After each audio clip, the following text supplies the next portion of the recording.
All right, ladies and gentlemen, we are live here at FNB Field trying a first live broadcast of the season on the road. Emily Messina here on the air. I have joined the team in Harrisburg, Pennsylvania.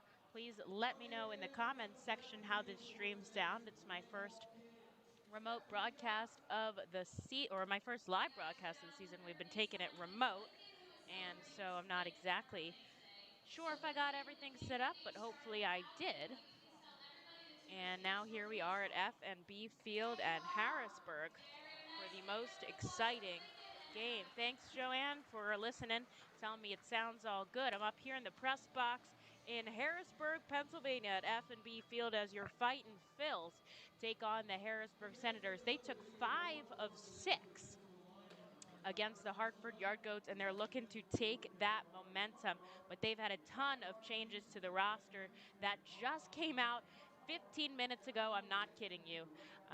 But they've been being set up over the past few days. So let me go through with you. The most exciting of all of them is that Philadelphia re-signed Brock Stassi as a minor league free agent yesterday, and he's been added to the Fightin' Phils roster for today and for the foreseeable future. Stassi, a fan favorite, was the Eastern League and Fightin's MVP back in 2015.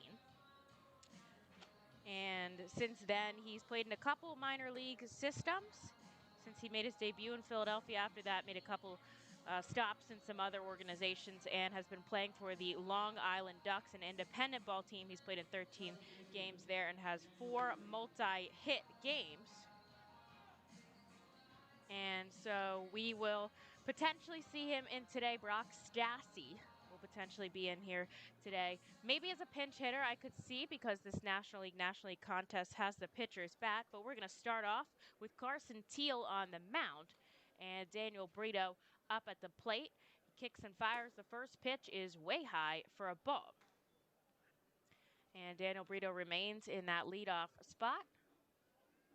First pitch coming in at 6:28. And Brito gets a called strike. Some other roster moves today. Rodolfo Duran reinstated from the injured list, while Nick Matera was placed on the injured list with a left meniscus tear. Brito sends this into the gap between left and center. He's going to take 2, and he'll stop there as it bounces back from the wall. Daniel Brito leading us off in the top of the first with a stand-up double. How about that? Vito Friscia was sent to High A Jersey Shore, while Matt Vierling, our own Matt Vierling, was promoted to AAA. Big congratulations to Matt for all of his success here in AA. He's getting a start in Lehigh Valley, so we'll update you on how that goes for him. And Colton Eastman was also placed on the injured list with a right fractured index finger. We saw him take a bunt in a game that came off his knuckle, and he was pulled after that game. We knew it was something with the finger, but after the doctor's appointment, that's what they tell us. Here is Bryson Stott now at the plate. 74 degrees here in Harrisburg, Pennsylvania. Just a slight gust going on in the outfield. Those flags kind of dropped down by the pole. And Carson Teal, the lefty, kicks and fires home, and it's down low to Stott. Scoreless here in the first at FNB Field. Fightins have a runner on in the top of the first with nobody out. And it's your guy, Bryson Stott.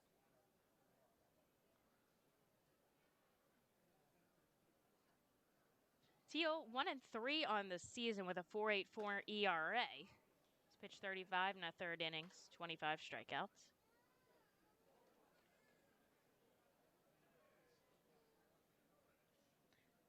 Teal looks back at Brito on second. And now let's see if he goes home to Bryson Stott. 2 balls, 1 strike, the count. And the lefty deals. Stott swings and misses and evens the count at 2.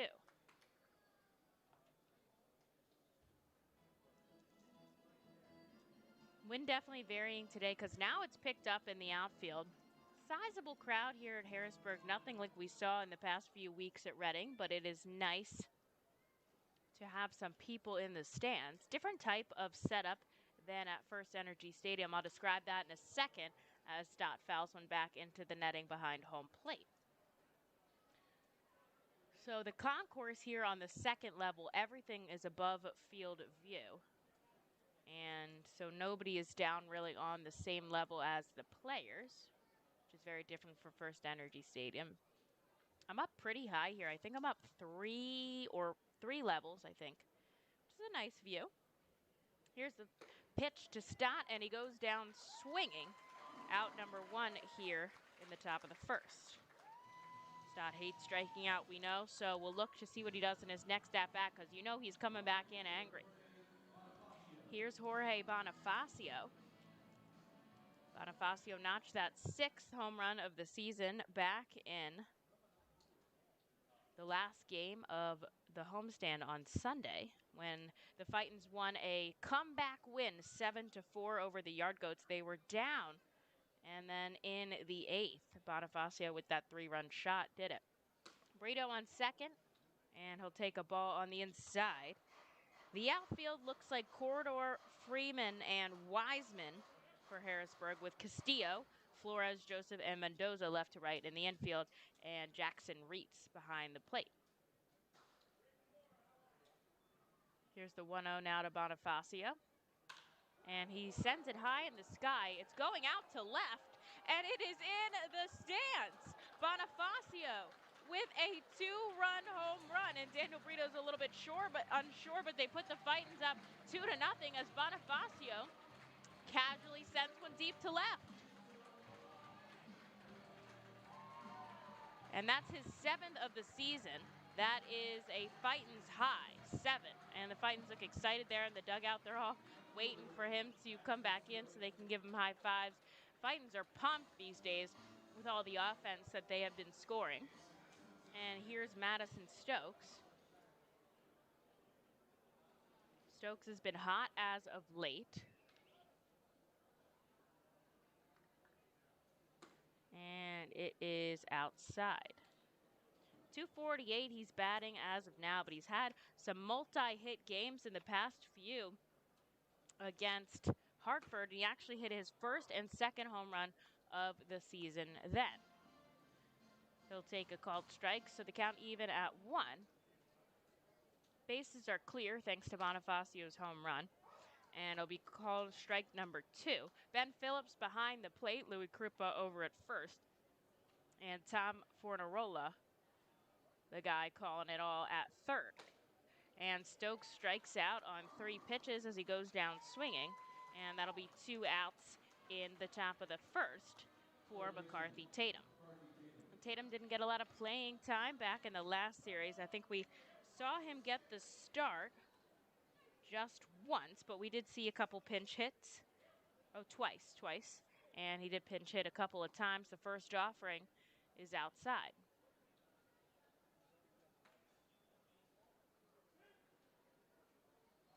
Infield back deep here to Tatum. So is the outfield as well. And the pitch comes in the dirt. A little bit of a different setup on the field here at Harrisburg. The left grandstand bumps in, and the right does as well. So it's shorter there. 325 out and left, 400 straight to center. As Tatum sends it high in the sky, coming over the shortstop Flores, and he makes the catch for out number 3. Bonifacio puts the Fightins on top with his 2-run home run here in the top of the first. Your Reading Fightin' Phils are in the lead as we take a break and head into the bottom half. Stick around.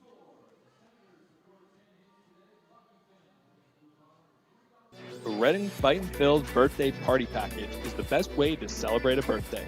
Whether you are a youngster or an adult, there is no better birthday than a Fightins birthday. The Fightins fan birthday package is customizable for fans of any age and starts at just $120. Base packages include 10 general admissions tickets to a Fightins home game, an autographed baseball, and a VIP reserved parking spot. Fans can also add a wide variety of experiences and options to make sure your favorite Fightins fan's birthday is a grand slam.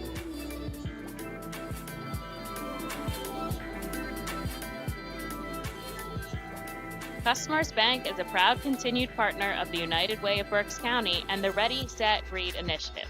Ready, Set, Read programs focus on improving literacy skills for children from birth through third grade. The Fundamentals of Reading are a community-wide initiative that bring together schools, businesses, organizations, and individuals throughout our area to improve early grade reading success. Customers Bank and the United Way of Berks County are committed to reading success and urge you and your business to support this worthwhile initiative. For more information on Ready, Set, Read and how you can become involved, please visit readysetreadberks.org. And thank you, Customers Bank, for your continued support.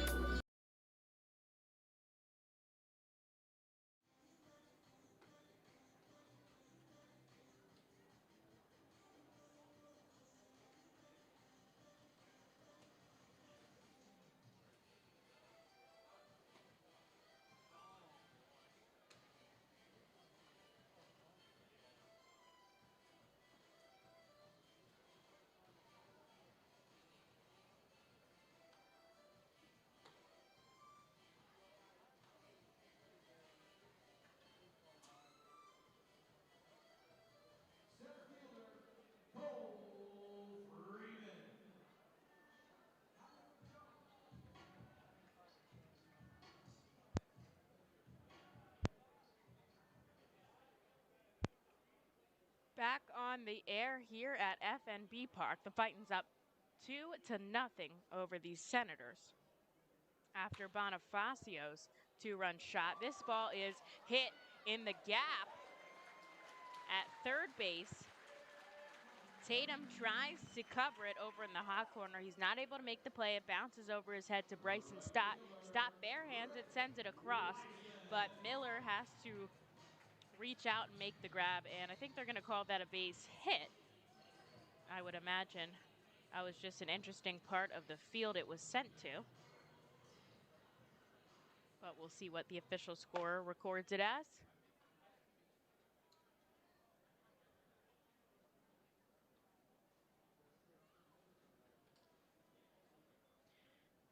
So here's Rhett Wiseman. And a swing and a miss. Connolly goes for the tag out. They throw it down to Stott and they get him. Cole Freeman caught stealing here, and the base runner is erased. A perfect throw from Jack Connolly behind the plate. We saw him practicing that earlier last series, and I did see some today as well during their infield outfield. And a great way to erase the runner on the base pass with not a lot of work.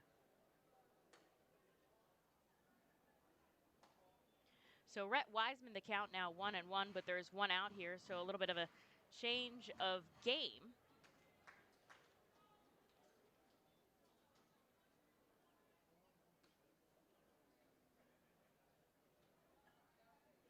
And I can make it 2-1. The ball from James MacArthur. MacArthur, a 5.88 ERA in 26 innings. That is the longest amount of innings, or the most amount of innings, I should say, a Fightin's pitcher has thrown here, as Wiseman sends it down the right field line, but it's foul, says Louis Krupa.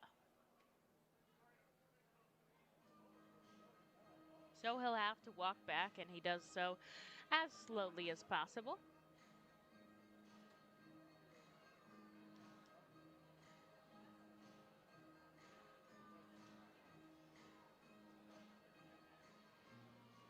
James MacArthur sets up the righty on the first base side of the rubber. I got a nice view here. I'm sort of up the first base line. And he delivers a called strike. So that will send Wiseman back to the dugout. And now there's two quick outs here for Corbin Joseph. Joseph just 9 hits on the season, only 1 for extra bases. The Fightin's defense looks like Madison Stokes out in left, Dalton Guthrie in third, and Jorge Bonifacio in right, without Mount Beerling out there anymore as an everyday starter. You'll definitely see more of those utility guys out there. You may even see Brock Stassi. Over at third, McCarthy, Tatum, of course Stott and Brito, the middle infielders. And Luke Miller over at first base, Jack Connolly behind the plate. The count now 1-1 here to Corbin Joseph.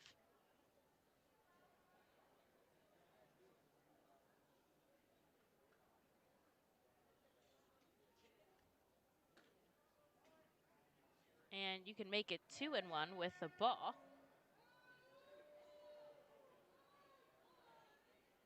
A bit different than First Energy Stadium. Gates opened just an hour before. And I feel like in First Energy Stadium, the fans are here all the time. Which I love it that way. It always feels so fun and full of life, and that's the way it really should be. It's so great that we're back to normal at the ballpark. On the 3-1, it's a fair ball up the first baseline. Luke Miller not able to get it. Bonifacio running over, rounding first, and heading to second is Corbin Joseph, so he's got a double of his own here with 2 outs in the bottom of the first.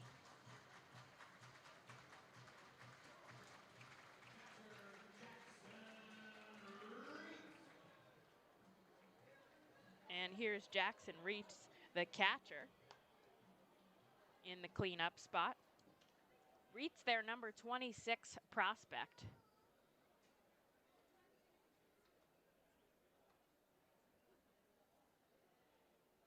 Had a heck of a 2019 season, and I'll take a first pitch outside. He was the 7th recipient of the Bob Boone Award, which is granted annually to the Nationals minor leaguer who demonstrates the professionalism, leadership, loyalty, passion, selflessness, durability. Wow, there's so many other words that I could keep reading. But the Nationals way, they call it.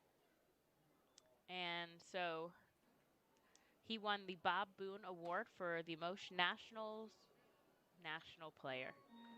Selflessness, we'll say.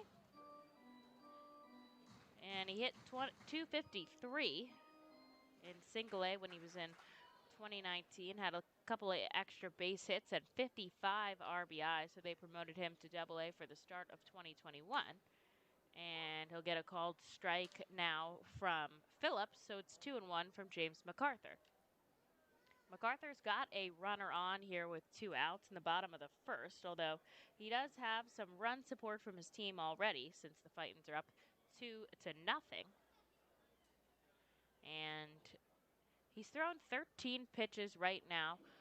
Here's the 2-1. It's sent deep to center field, going back. Guthrie and Bonifacio, but it's into the stands. And all of a sudden, Jackson Reitz has tied us up at 2-2 here in the bottom of the first. Very, very interesting because the Fightins home run came the same way, a double and then a home run. And here we see the Senators do the same thing in the bottom half. So the lead is now erased as it is 2-2. And there's 2 outs here in the first. And James MacArthur has not given up a home run since May 6th versus Erie. So tough go here for the starter. But we'll see what he has to offer right now. And he gets a grounder off the bat of Aldrim Corridor. And it's going to be picked up by Miller and run in himself. So the play is made unassisted, but not before the 2-run shot from Reese ties up the game. We're going to take a short break and see if the Fightins can bring back some more offense in the top of the second. Gear up for the Fightin' Phils season.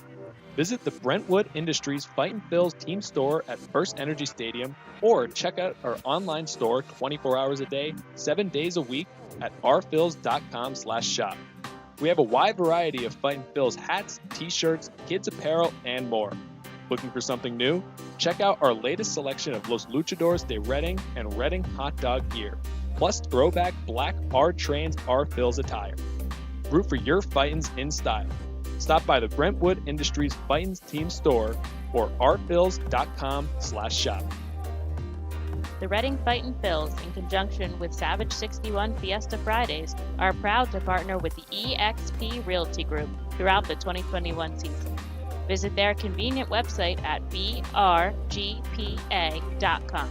The custom search bar makes house hunting online easier than ever, and their talented team of agents is here to answer all your questions.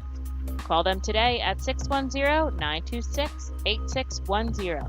eXp Realty Group is a proud partner of the Reading Fightin' Phils at all 7 Savage 61 Fiesta Friday games during the 2021 season. eXp Realty Group, where every move matters. Savage Auto Groups is a proud sponsor of the Reading Fighting Phils. Our large inventory and wide selection of models, along with competitive pricing, allow us to make great deals on many vehicle makes and models. Visit Savage 61, Kia, and L&B in Berks County for all your automotive needs.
And with two outs and the score tied, this could be a big opportunity.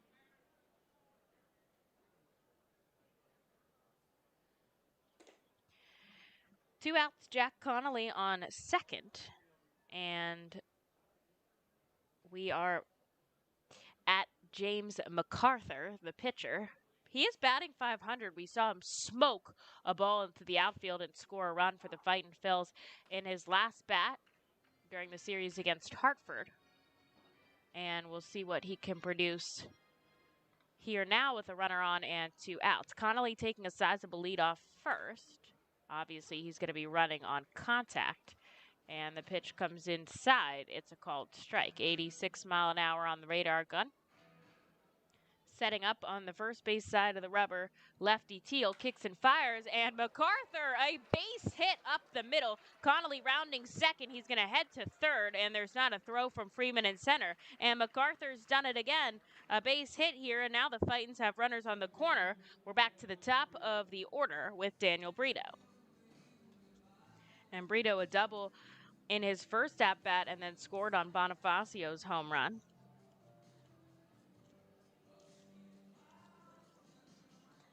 And this is a good opportunity here for the Fightins to take back the lead. And I wonder if this is going to be one of those games where it's very high scoring, or the runs come in the first inning and then we don't see any for the rest of the game. Guess you'll just have to stick with me to find out right now. And the first offering is sent high in the sky to Brito. Coming in, Freeman and Wiseman. It's going to be Freeman who's called off by Wiseman, and he makes the catch on the run for out number 3. The Fightin' strand 2 on the base pass, but they fail to score, and we're still tied, headed into the bottom half. We're going to take a short break. Please stick around. You don't want to miss this. What does it mean to bank locally with Tompkins? It means keeping your money in your community with a team of neighbors to guide you through big decisions and milestones, plus all the convenience of our mobile app where you can manage your account, deposit checks remotely, send money to family and friends, even turn your card off if it gets misplaced, then back on when you find it. Ready to bank locally with the team at Tompkins? Visit Tompkins Vist Bank online or at a branch to get started. Member FDIC, Equal Housing Lender. Copa de la Diversión is an initiative of MILB which creates alternate identities for teams across the country wishing to better reach out to their Latino communities. The new identity represents more than a luchador. Luchar means to fight for, and luchador translates to fighter. But it also signifies a specific type of fighter, a masked wrestler. The mask logo pays tribute to some of the most notable elements of the city of Reading. Embodied in the luchador's masks is Reading's pagoda, surrounded by 23 sun rays representing the Latin American countries and Puerto Rico. Down the bridge of the nose is Reading's fire tower. Home plate serves as a luchador's mouth, with First Energy Stadium's facade creating the upper lip. Below the chin are train tracks, symbolic of the historic Reading Railroad. And along the side are baseball seams, a nod to Baseball Town's rich history. Fans can look forward to the R. Phil's players suiting up in Los Luchadores de Reading caps and jerseys on specific games throughout the season.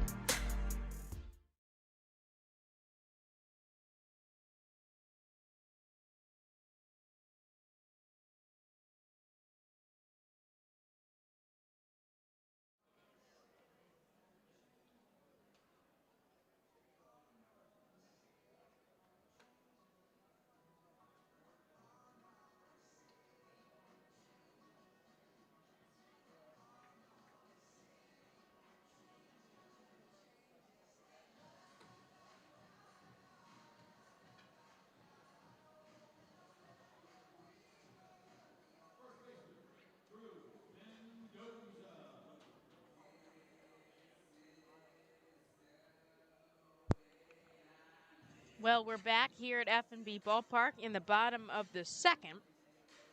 The Fightin' stranded 2 runners on the base paths as James MacArthur knocked another base hit. And it's 2-2 here for the first baseman, Drew Mendoza. MacArthur's first offering, it's well inside for a ball. MacArthur now up to 16 pitches here through an inning. Infield back deep, and the offering, a swing and a miss.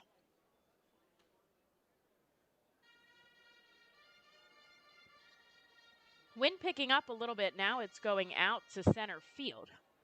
And the bullpens here at FNB Park are outside the stadium up the left field line for the Fightins and in right field for the Senators. So I have a nice vantage point here of the bullpen should we see anyone warming up, though I imagine they'll allow James MacArthur to go deep here as they have in the past. And the 2-1 now from the righty is a called strike, so it's all evened up.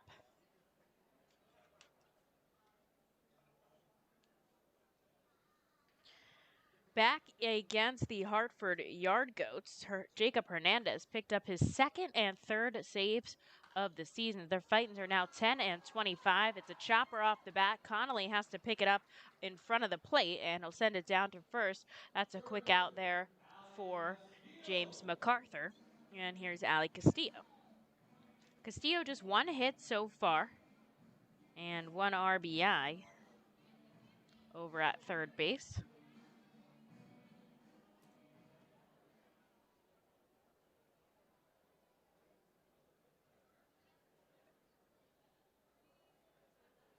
Blue Claws are scoreless after the first. Same in Lehigh Valley, although they're in the top of the second. And I'll see if I can get you any information on Matt Vierling.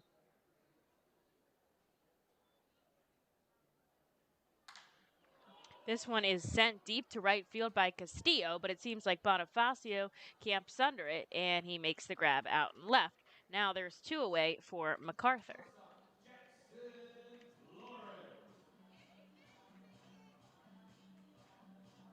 Vierling flew out to center field in his first AAA at bat.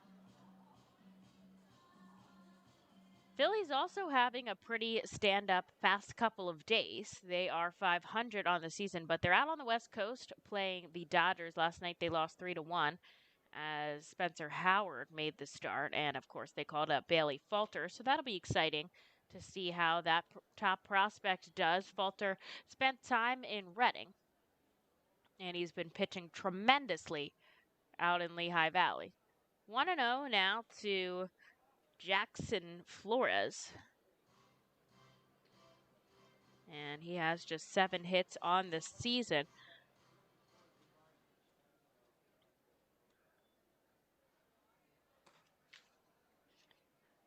And the count moves to 3-0 from MacArthur. Harrisburg just 12 and 23 on the season, although they are in the Southwest Division of the AA Northeast. And on a 4-pitch walk, Jackson Flores heads to first. But now he'll face the pitcher, the left-handed Carson Teal. He's only had 2 at-bats so far this season and 1 strikeout. Interesting as the pitcher faces the pitcher.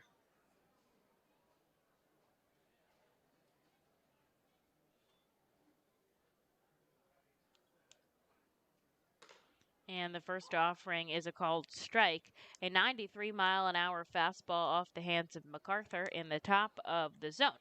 On Sunday's game, I said before that the Fightins beat the Hartford Yard Goats. Well, the Senators beat their counterpart, the Richmond Flying Squirrels, in the 10th inning, 3-2 on that Sunday afternoon. That series went 2 games to the Senators and 4 games to the Richmond Flying Squirrels. And the offering now from James MacArthur, the 0-2. It's a called strike 3, and that'll do it as Harrisburg strands a runner on first. We'll head into the third, still tied at 2. Spend some quality time with the family by taking them out to a ball game every Sunday home game at FirstEnergy Stadium. Sundays are Burke's Packing Sunday Family Fun Days, presented by Classic Harley-Davidson. Get 4 tickets, 4 hot dogs, and 4 sodas for only $50 when purchased in advance. Burke's Packing is a family-owned and operated meat processor located here in Reading, specializing in hot dogs, ham, specialty meats, and more. Join us for Burke's Packing Sunday Family Fun Days at Sunday home games all season long here at FirstEnergy Stadium. The Fightins feature special post-game concerts throughout the entire season with more live music than anywhere else in Berks County. Each post-game concert features $1 off St. Boniface Brewing and live music on the T-Mobile stage. That's post-game concerts thanks to St. Boniface Brew. From the cleanup position, there's no one better in the field than J.P. Mascaro and Son. Trust the familiar Mascaro Blue Elephant to provide dependable, quality service for your home or business. Make our team your team, whether in a pinch or for the long haul. Like the Reading Fightin' Phils, we're the best in our field. We are hiring and have open positions in Berks County. Check our website for open positions at jpmascaro.com or call 1-888-MASCARO.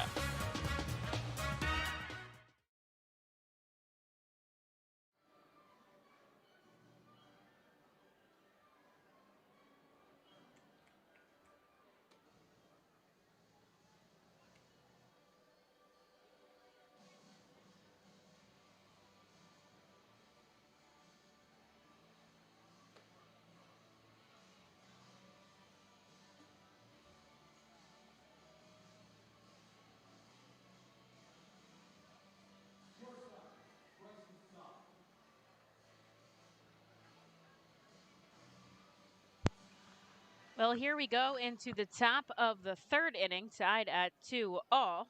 And Bryson Stott is going to lead us off. After he struck out in the first, he's definitely going to want to take revenge. Told me he hates striking out. He feels like the pitcher wins in that respect, but he'll send a foul ball up onto the roof. And a fun story about Stott, although I'm not so sure how he'll feel about me telling it on the air, was the players left the field at First Energy maybe around 12:31ish, and I was planning on coming here a little later in the afternoon after I got some of my office work done. And then I get a text from Bryson that he forgot his belt.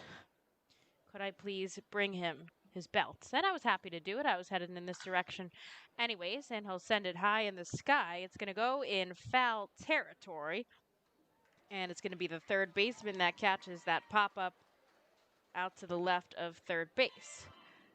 So he's got his belts on, and I didn't disturb the game at all. Thank goodness. And with that out, we'll see Jorge Bonifacio. Mark Appel looks to be playing bat boy in today's contest.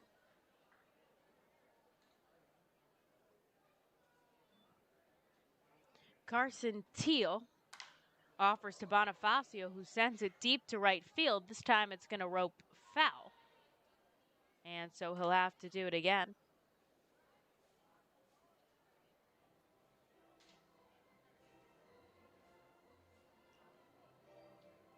Bonifacio sent that ball deep to left field as quietly as ever to put the Fightins up 2-0 back in the first. Of course, the Senators did the exact same thing in the bottom half to have it tied 2-2. And Bonifacio now takes a called strike, so the count 0-2. It's a check swing. The appeal, Louis Krupa says he doesn't go over at first, and the count moves to 1-2.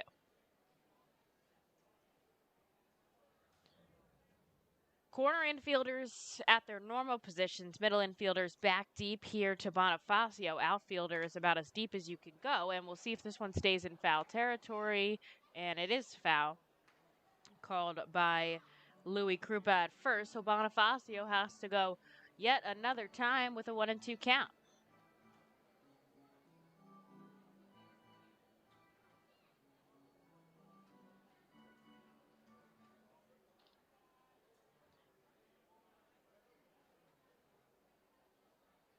Madison Stokes in the on-deck circle. And here's the offering from Teal. It's downstairs and in the dirt. Teal up to 43 pitches trying to get through the third inning. But the Senators have one of the best bullpens in the league. They have a combined 2.44 ERA and have held opposing hitters to just a 183 average. Bonifacio sending this one into the seats over by first base, and he'll do it again.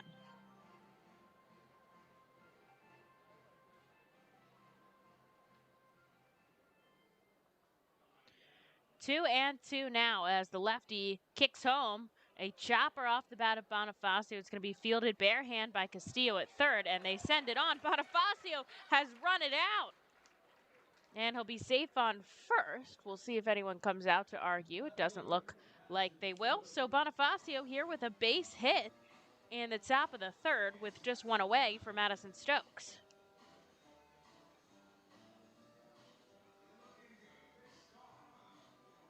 See if they can break open the tie here in the third.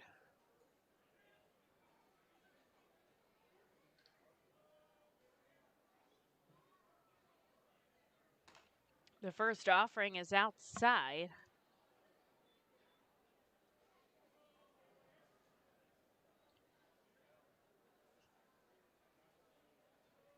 Phillies game at 10 o'clock against the Dodgers on the West Coast. And this ball is popped up. I think it's going to go in foul territory. Can't see the entire field here. Mendoza running it over, but he comes back empty-handed, so we'll say it was in the stands. And the count moves to 1-1 on Stokes.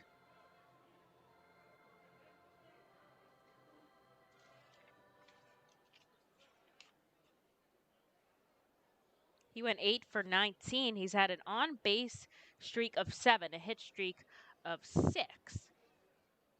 And here's the 1-1. Swing and a miss. They tied him up inside. Hands got caught. Trying to flip around.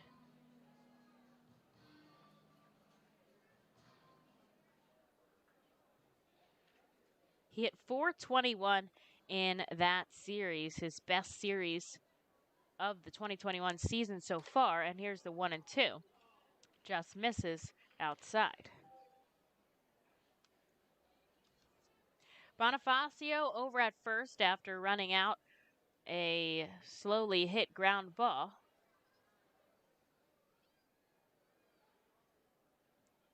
We'll see if Stokes can bring him into scoring position. There's only one out now, and Teal sends it down. It's outside. Reeds pops up quickly.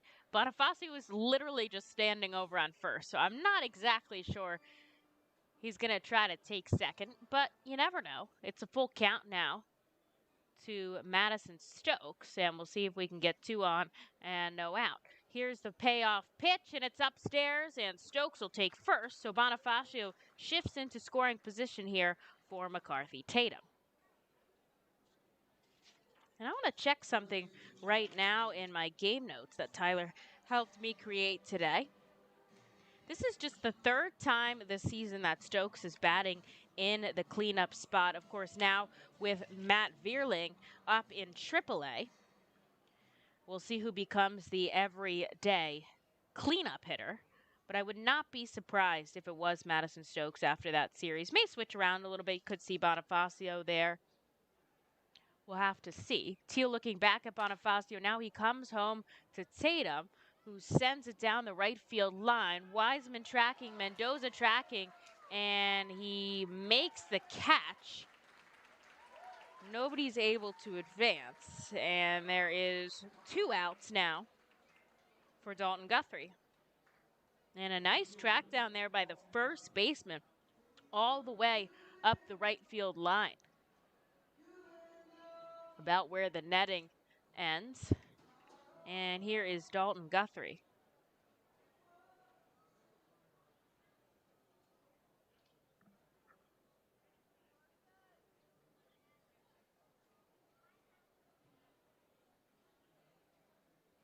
Teal looks back at Bonifacio, and he sends it home. Guthrie sends this deep to center field. Freeman going back at the wall, and it bounces off the wall. Guthrie's going to take 2, and it bounced way away from Freeman. He's going for 3. Here's the throw. It's not in time. 2-run score off the bat of Dalton Guthrie. He's got a triple, and it's 4-2. Reading Fightin' Phils here in the third.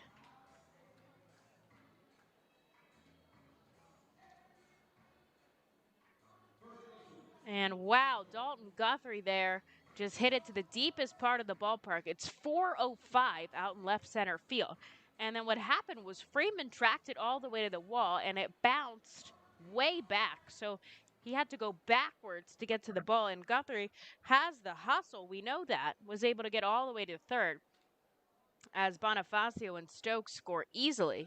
It's 4-2 now with 2 outs, and here's Luke Miller. Miller on the first pitch, a single to right field, scoring Guthrie easily. And man, the hits keep coming, and they are timely. And that's what we talked about in the last series at Hartford. It is not enough just to get hits. They have to be at the right time. And that could be sometimes the downfall of some teams when you see that they are racking up all of these hits, but then, if you're not doing it with runners on or runners in scoring position, it's really just not the same. Jack Connolly now up at the plate. We'll see a mound visit from the catcher Reitz out to Teal, though the pitching coach does not come out. And Connolly, who walked in his last at-bat on 4 pitches, will step into the righty batter's box. And Luke Miller taking a nice lead off of first with 2 outs here. Teal looking him down. Now he'll go home. And it's sent foul, fielded by Sean Williams. And we'll see if he throws it to the fans over in what I would consider their version of our dugout suite. This one's up the third baseline. And I would consider pretty much similar to our dugout suite if you're trying to picture it. No balls, 1 strike here to Jack Connolly. The offer just misses outside.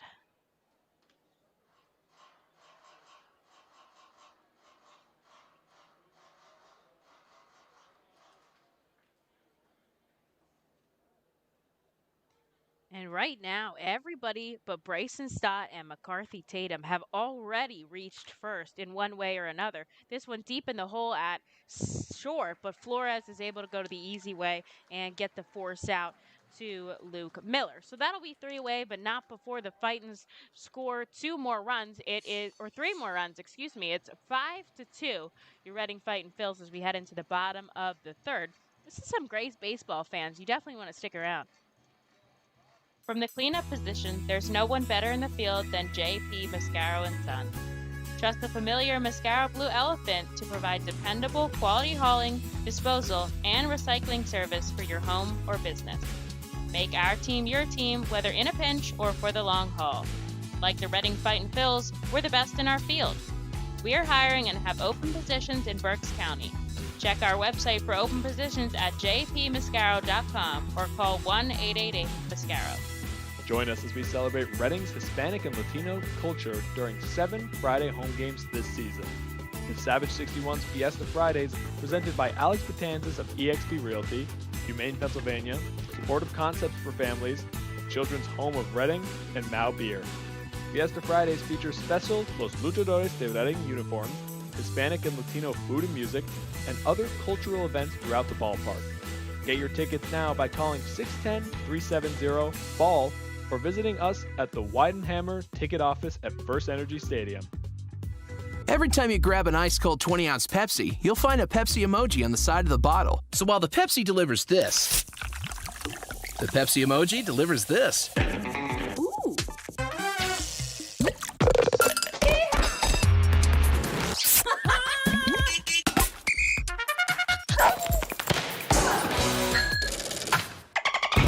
So go ahead, crack open a Pepsi and tell the world how you feel and what you love with Pepsi emojis. Say it with Pepsi.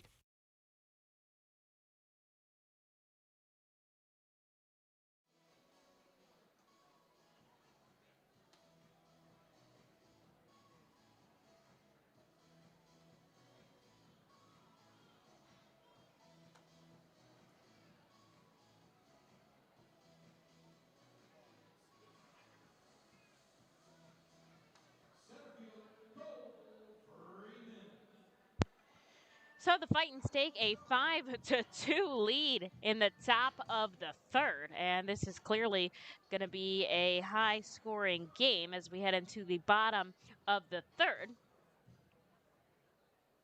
It is going to be Cole Freeman, the top of the Senators' order, on to face James MacArthur, who comes out for another inning of work. He shows signs of bunt, but he pulls back, and it's a called strike anyways.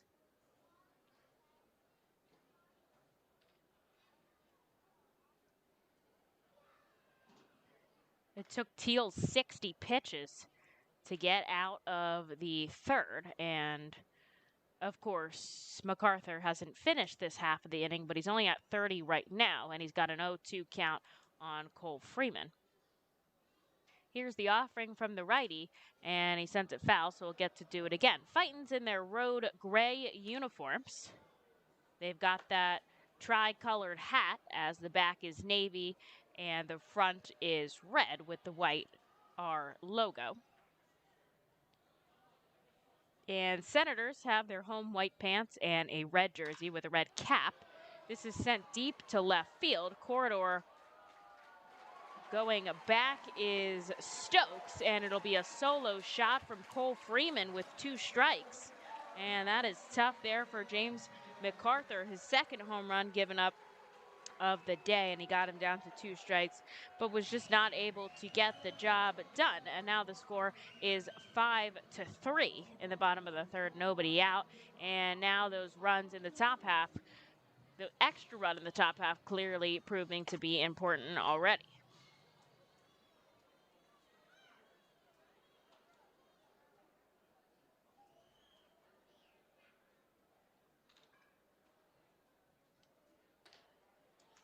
So here is Rhett Wiseman. Wiseman struck out in the first, but he's going to start it off with a ball.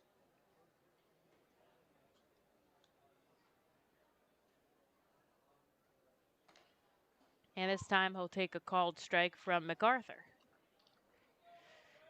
Sun is setting here at FNB Field, though it's very interesting right now. The batter's box is the only thing in the shade while the sun is bright in every other position.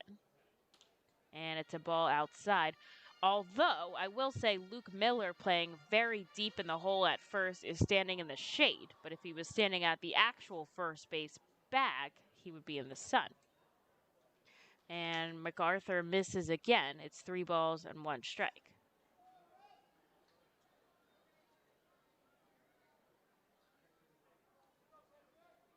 We'll see what he can do here. The offering, it's sent deep to center field. Going back, Guthrie on the warning track, and he makes a leaping catch for out number 1.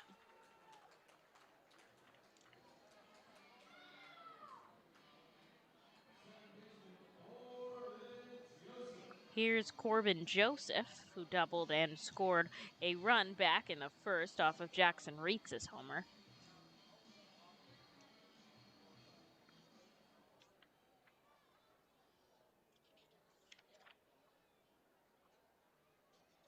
A lot of rain throughout the Northeast Leagues. A lot of teams playing doubleheaders over the last homestands. The Fightins were lucky enough that that never happened, although they did get a game suspended in the 5th, but it was official. And Corbin Joseph here sends a pop-up way up in the sky, coming over Tatum, and he can't make the catch because it's in the stands. And Joseph, 32 years old, the oldest player on the roster for the Harrisburg Senators. And perhaps we were talking about in the AA Northeast League. Obviously, the Fightin' Phil's now with Brock Stassi, 31 years old, Mark Appel, 29. And Harrisburg also has Ali Castillo, who's 31. But I'm not sure of anyone I've seen that we've played so far that's older than 32.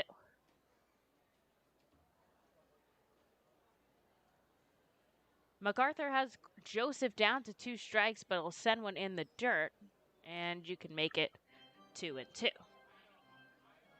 1 out here, but a run has already scored on that homer, and it's 5-3 right now.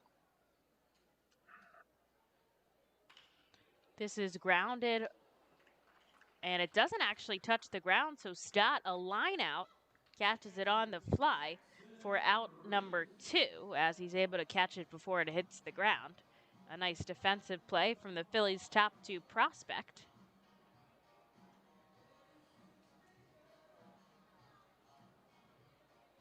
And here is Jackson Reetz, the man who homered in his first at-bat. He was a 3rd-round selection by the Nationals back in 2014. This is his first Double-A season. And he is their top 26 prospect. I believe I said that before. He went to high school in Nebraska and has been very successful behind the plate since then. He'll take a first pitch upstairs.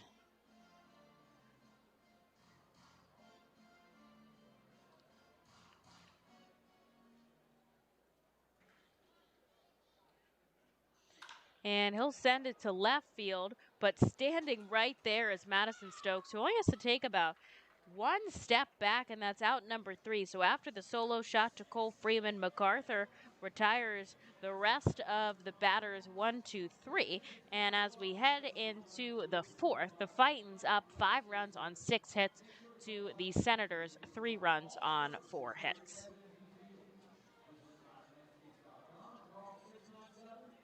The Reading Fightin' Phils are proud to partner with the Berks County Mental Health and Developmental Disabilities Program. Together, we are striking out the stigma in order to raise community awareness about mental illness and the prevention of suicide. With 3 simple words, are you okay? The hope is to begin a conversation to show Berks County that we care. Suicide affects and hurts everyone, but help is here, and we'll work together to raise awareness about suicide and identify what we can do as a community to prevent it. People in need of assistance and support should call Crisis Intervention at 610-236-0530. That's 610-236-0530. Cornwall Manor is an active senior living community on a 190-acre wooded campus in Cornwall, Lebanon County. The community offers independence and opportunities for wellness and fitness, as well as educational and musical programs, and the peace of mind of having convenient health care on site. Cornwall Manor offers a range of residential choices, from apartments to homes. Prospective residents are welcome to visit us for lunch and have a chance to learn more about the community. More information is available online at cornwallmanor.org. Cornwall Manor, celebrating 70 years of senior living.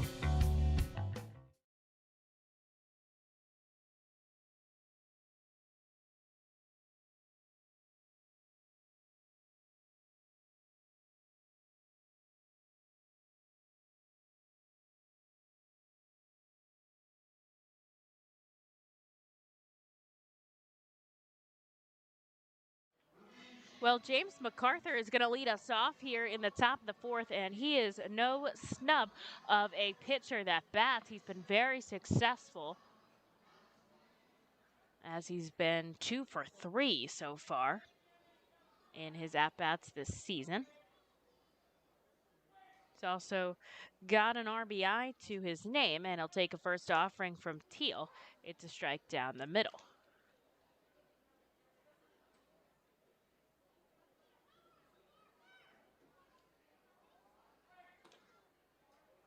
And this one's going to come in too far inside.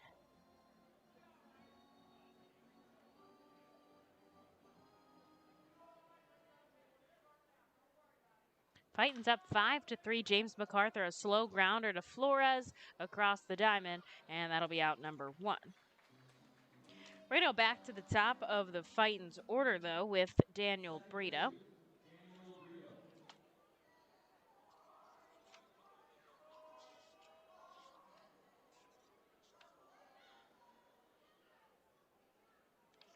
Brito has now batted in the leadoff spot 14 times out of 37 games so far this season, and his first offering from Teal is downstairs. Carson Teal now at 62 pitches here in the top of the 4th, and it took James MacArthur 47 pitches to get out of the 3rd. Cloudy today over the ballpark. It was raining in Reading as I left, but it looks okay here. Brito's going to send this one to right field. It's going to drop alongside Wiseman, and he'll have himself another base hit. So he's got a double and a single here in the 4th, and with 1 out, here's Bryson Stott, just one of 2 players that has not reached.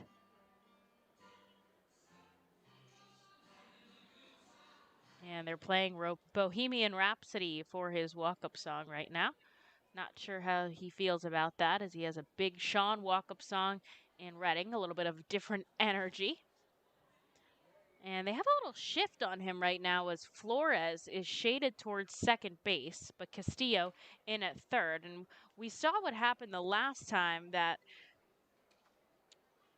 Stott was shifted on. He just laid down a perfect bunt at third and took his base hit. You know, he said, if they're going to give it to me, I'll take it. But he'll take a first pitch strike as he fouls it off.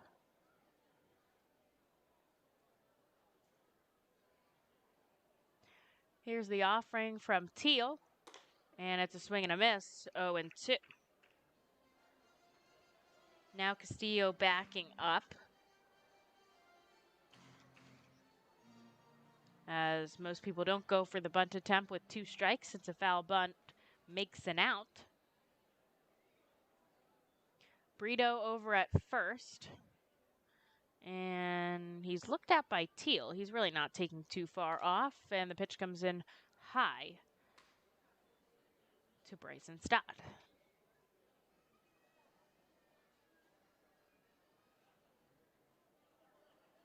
And Matt Vierling has notched his first single of AAA. He'll also get an RBI to his name there and was able to advance on an error. So, as always, heads up base running from Matt Vierling, and a great way to start off his AAA debut. Lehigh Valley down 3-1, but it's only the top of the third, and clearly they are threatening right now with 2 runners on in scoring position and just 1 away.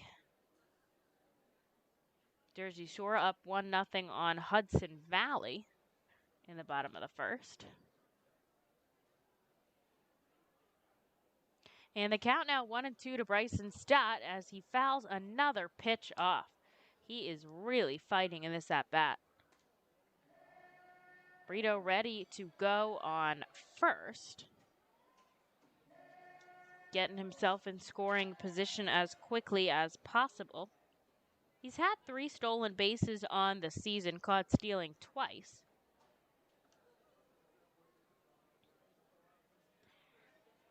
And the 1-2 once again now to Bryson Stott. And again, he'll pop it foul, this time out of the playing field. And FNB Field is kind of on its own little island. I came across a bridge here in Harrisburg, and it is surrounded by a park with a walking trail. Very beautiful here, and I'm excited to see the sunset. And now, once again, the 1-2. This time he's going to go for a pickoff attempt, but Brito really only a couple of feet off of first.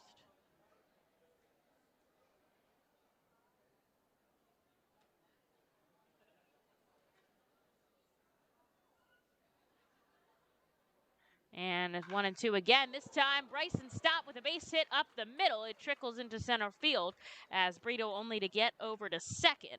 But that was a scorcher right back where it came from. And Bryson Stott is on base for the first time today.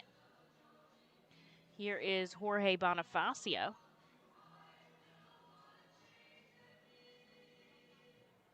Bonifacio, 2 for 2 today, a single and a home run.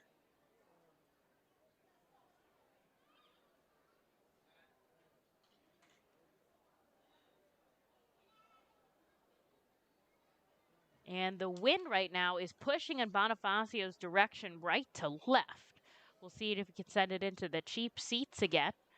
And I'm not just calling them the cheap seats. They are labeled that out in left, thanks to Ollie's Bargain Barn, I think it's called. You know what I'm talking about. We'll take a first pitch outside.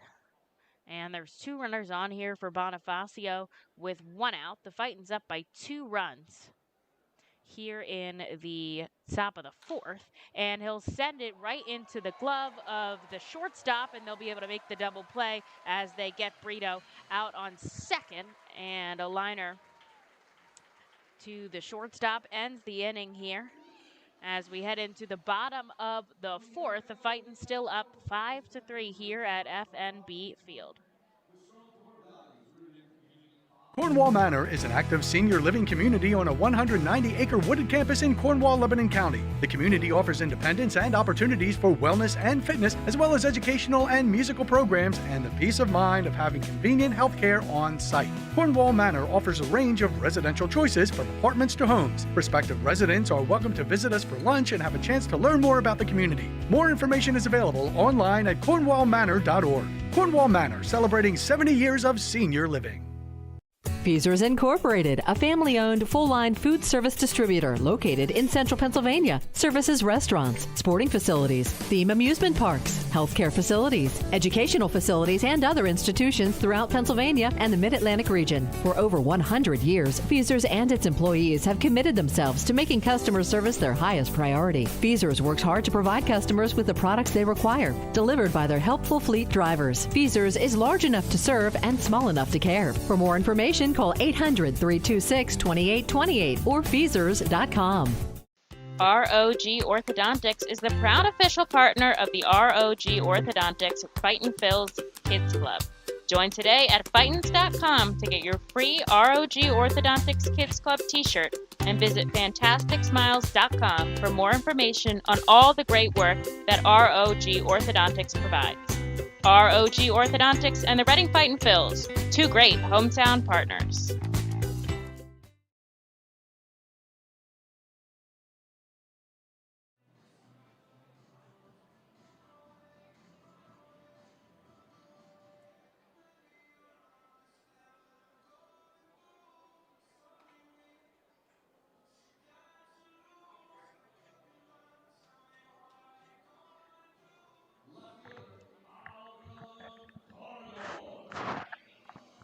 Well, they are going to send James MacArthur out here for a 5th inning. His longest outing has been 4 2/3, so we'll see if he can get all the way through this 5th. He comes into this half inning with 47 pitches, and we've seen them go 80 so far. I think 88 was the longest I've seen. I don't think anyone's gotten into the 90s. But MacArthur going to face the middle part of the order with Corridor, Mendoza, and Castillo. And he'll send 2 straight balls into Corridor.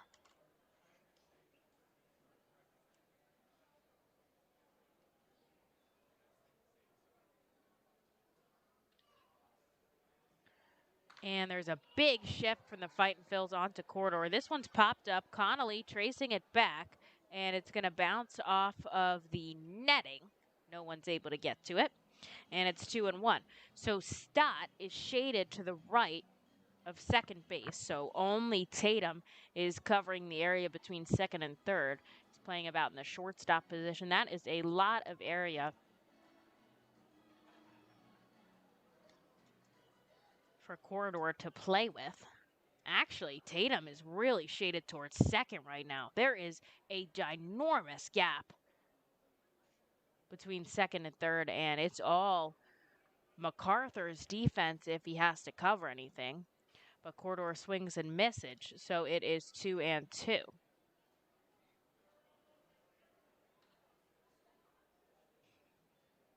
And here's the offering from MacArthur. It'll be chopped right into the shift, fielded by Brito and over to first, so I guess the shift plays out here. Out number 1 in the bottom of the 4th, and here's Drew Mendoza. Fightin's up 5 runs on 8 hits to the Harrisburg Senators, 3 runs on 4 hits. Drew Mendoza rounded out in his first at-bat.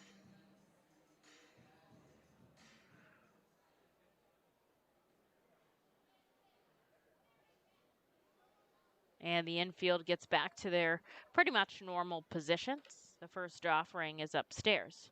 Good framing there by Connolly.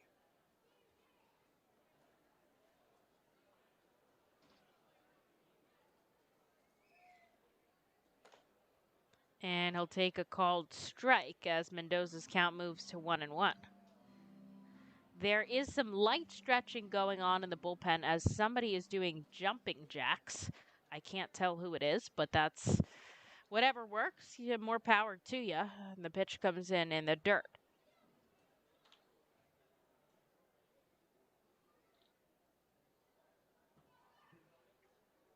Interesting setup here at FNB Field, as I am up high, and one half level below me is the official scorer, the game day operator, and the pitch clock operator.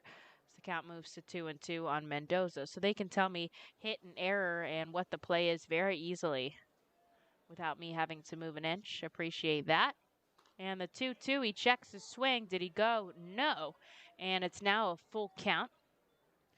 And this time, Connolly did pop up in point. So I wonder if it's something about the 2 strikes. I'm going to have to ask him if I run into him next time.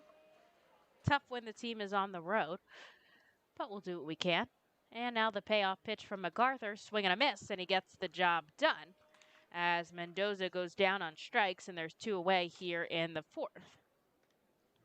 MacArthur is able to record another out here. It'll be his longest outing of the season. We've had a couple pitchers throw a full 5, and he'll face off against Ali Castillo, who flew out to right in his first at-bat.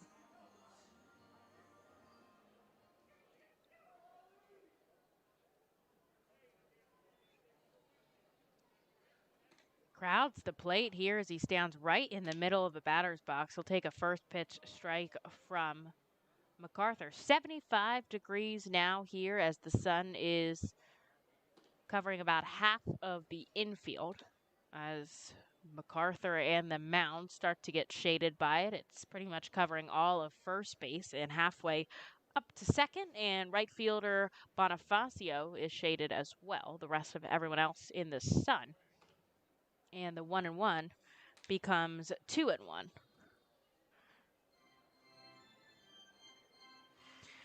Harrisburg, about an hour drive from Reading, Pennsylvania.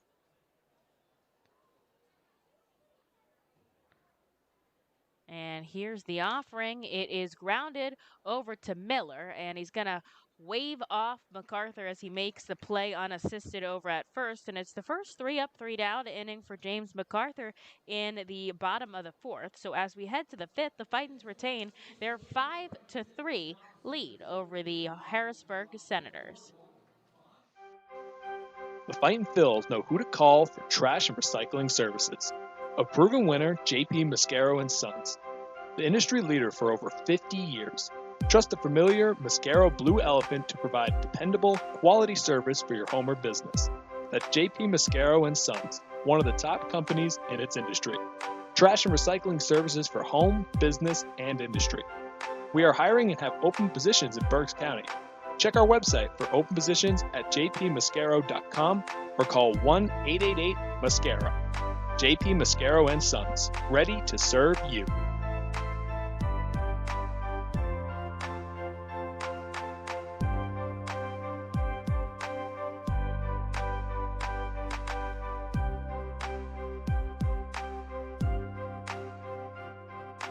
Nursing home neglect is a serious problem. If you or a loved one has suffered from bed sores obtained in a nursing home or a fall down in a nursing home resulting in a fracture, our friends at Swartz Culleton can help. Call the attorneys at Swartz Culleton for a free consultation. Their phone number is 1-800-JUSTICE. That's 1-800-587-8423. Once again, call 1-800-JUSTICE today. Swartz Culleton is a proud sponsor of the Reading Fightin' Phils.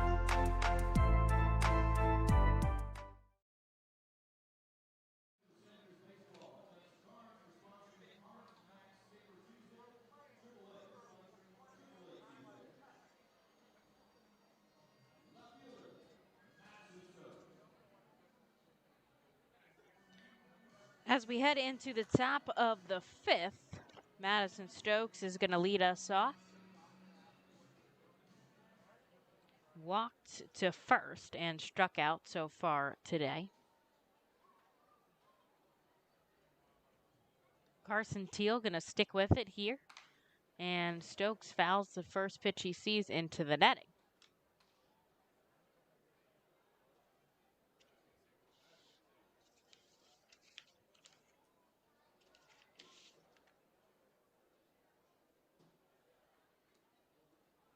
A fun fact about Madison Stokes is that he completed an outdoor kitchen project over quarantine. Not only did he work on his baseball skills very evidently as he's been playing successfully here in Double-A, he also worked on his carpentry skills. He will lift one up into the sky, going back to second baseman Joseph, and he'll make the catch in shallow center field for out number 1. McCarthy Tatum now heading up to bat. And still no sign of anyone warming up in the Fightin's bullpen or in the Senators as well. So it looks like they're going to let their starters ride.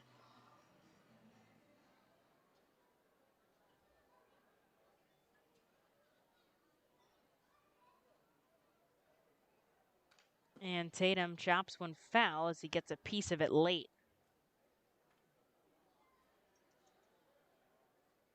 Fightin's up 5 runs on 8 hits to the Senators' 3 runs on 4 hits.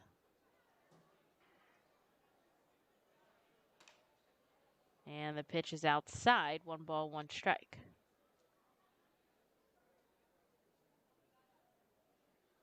I think this field you can walk all the way around out in the outfield as it's sent deep to left center field by Tatum. Is it going to go over the fence?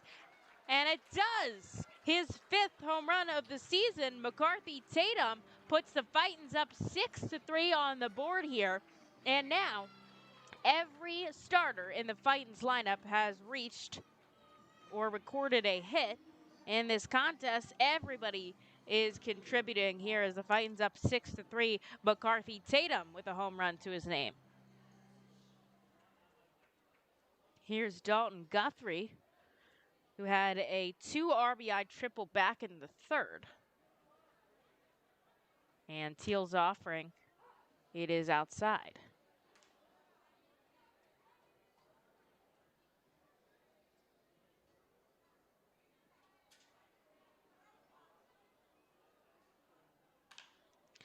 This one is going to be sent in foul territory. Running it down his corridor, I don't think he'll have enough room. And it ends in the Fightin's dugout. Somebody hops up to pick it up. Not a really big deal over there. And here's something interesting that I'm noticing.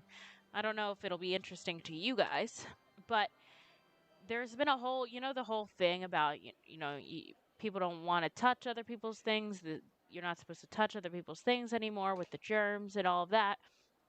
So the Fightin's in their dugouts, they have individual water bottles for the team. Because, you don't want people drinking out of the same cups. They touch the cup. They touch the little spigot for the water when it's in the cooler. And then everyone's doing that. And then the cups are down. You don't know which is your cup. But here in Harrisburg, they are back to the Gatorade coolers. And I just really like it down there, seeing a unified system and obviously less difficult than the plastic water bottles. I don't know if anyone feels the same way, but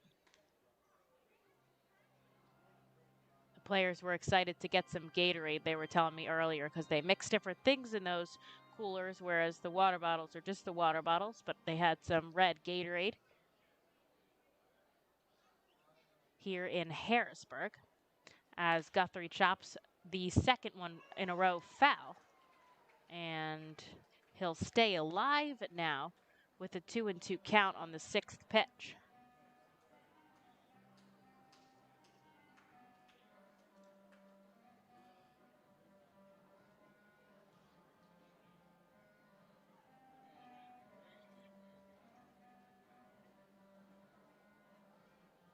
And now Ben Phillips, the holdup is he's wiping off the plate, getting it cleaner so he can see the lines better. And so we'll stay 2-2 here for Dalton Guthrie. The offering is fouled off once again. Surprise, this one hits the roof and comes back down into the seats behind home plate. And someone will get to head home with a Dalton Guthrie foul ball.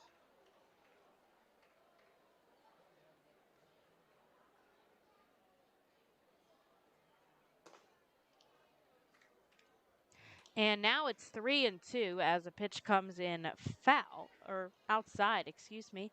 And Guthrie has worked an 0-2 count now to full in 7 pitches. And we'll see, here's the payoff pitch from Carson Teal, and it's fouled back once again, so we'll do it on over.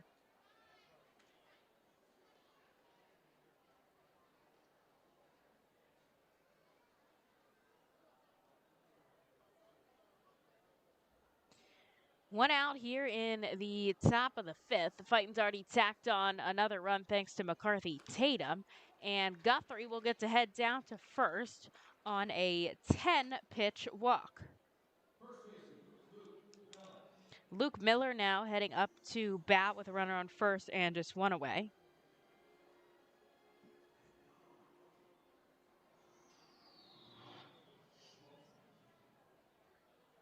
And we're going to have a meeting at the mound. We'll see who comes out.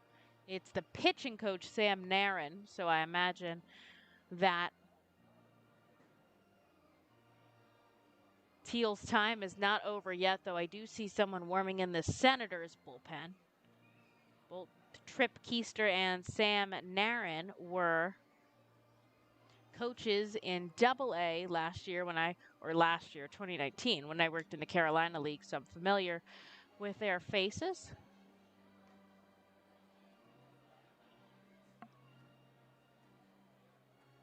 And now we'll get back to it as Luke Miller heads into the dish. There's only one away in the top of the fifth, and Teal at 90 pitches, so I'm sure his leash is not much longer. And there's a runner on first base. Here's the first offering to Miller. It is low for a ball.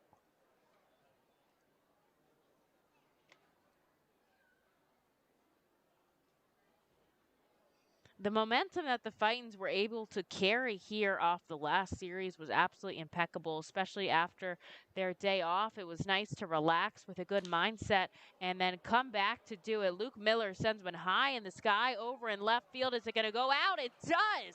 About 380 down the left field line, and Luke Miller pops one onto the concourse. That's the second home run of this inning, and it's also going to bring home Dalton Guthrie. The Fightins are up 7-3 right now, and their offense cannot be stopped as there's 3 home runs already in this game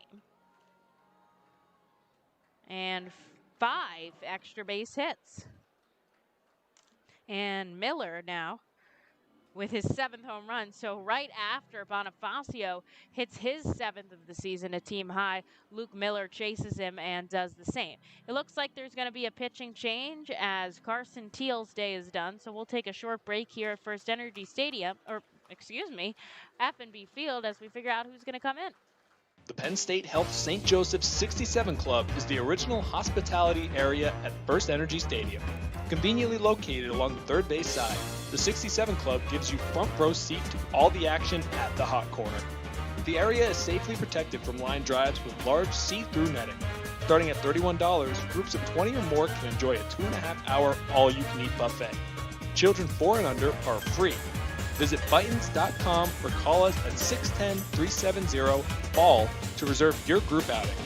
You can add a delicious all-you-can-eat buffet to any Reading Fightin' Phil's game ticket for only $18.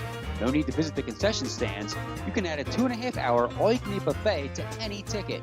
Selection includes barbecue chicken, barbecue sandwiches, cheeseburgers, hamburgers, hot dogs, mac and cheese, corn, pasta salad, baked beans, potato salad, chips, fruit, cookies, and Pepsi products.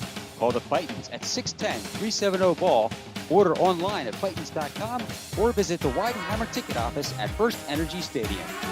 The R. Phils and Savage 61 are excited to bring you Fightins baseball live from the comfort of your own home. If you are listening to this now, you're probably watching on YouTube, Facebook, or Twitch. Thanks for tuning in, and feel free to check us out on rphils.com/pressbox for all the elite baseball information on the Fightin' Phils.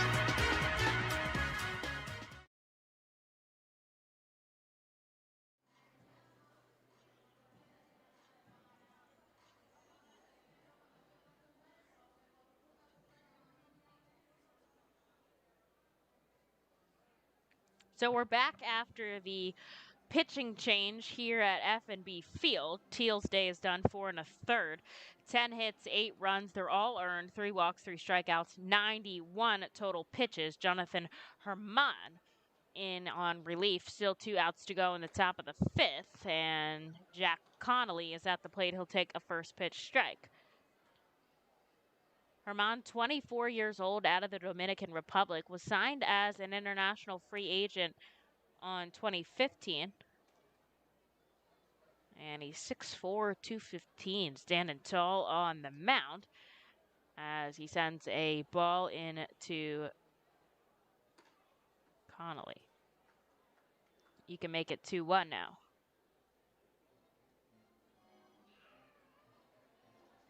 Jonathan Herman out in relief. Gets a called strike to Connolly. Started the season with Harrisburg, but he played some time here back in 2019, where he went 5-3 with a 2.78 ERA as a starter, mainly. But he also played in 2 other leagues, their low A and their high A. It's not uncommon for a player to take on 3 leagues in a season, but it is not typical as Connolly sends one into right field. It's going to drop in front of Wiseman, and the Fightins are on a roll here as Jack Connolly reaches on a base hit. We'll see if they put up James MacArthur, and they do. Nobody's up in the pen, so if he goes out for 6, that'll be the longest outing for any of the Fightin' Phils, and I think he totally deserves to do that. Just 62 pitches. Maybe he's got about another 20 in him. Not sure what the Phillies are doing these days with the piggyback system, but the first offering to MacArthur, it is upstairs. Now Castillo in at third. They have a little cutout groove on first and third that's like a triangle shape. And so he's standing in that groove with Flores shaded towards second. So he's got a nice gap between second and third if he can poke it the other way. But typically he's got the power on it and sends it into the outfield in the air. Jack Connolly over on first. There's 1 away, and the Fightins are up 8-3. They've hit 2 home runs in this inning, 3 home runs in total. And the count 3-0 now to James MacArthur.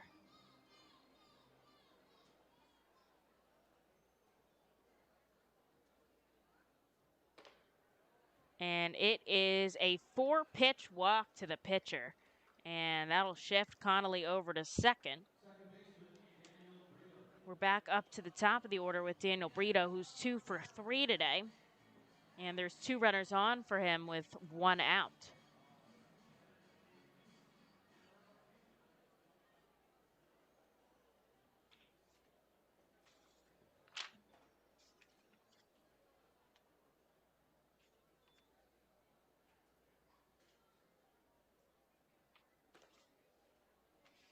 And he'll take a ball. So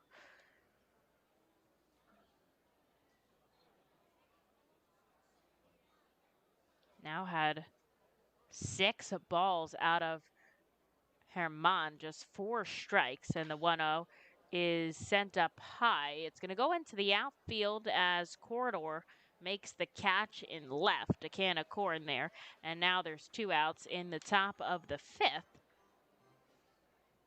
A great day for the Fightins so far at FNB Field as they've scored 2 in the first, 3 in the third, and now still 3 in the 5th. They've got an opportunity to score more with 2 runners on, and Bryson Stott up at the plate.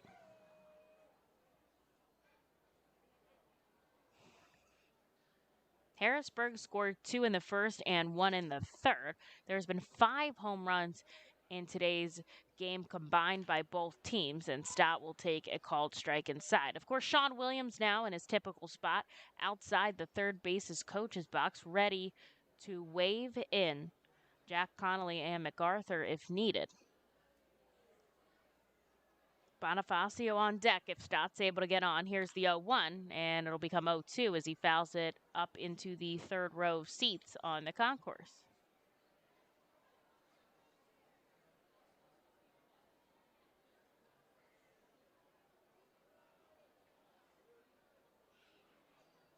2 outs here, 2 on. And Bryson Stott with the 0-2 now.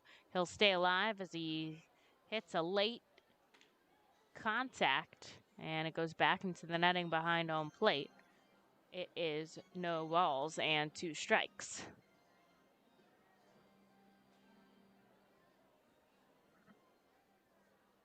Jack Connolly on second, James MacArthur on first.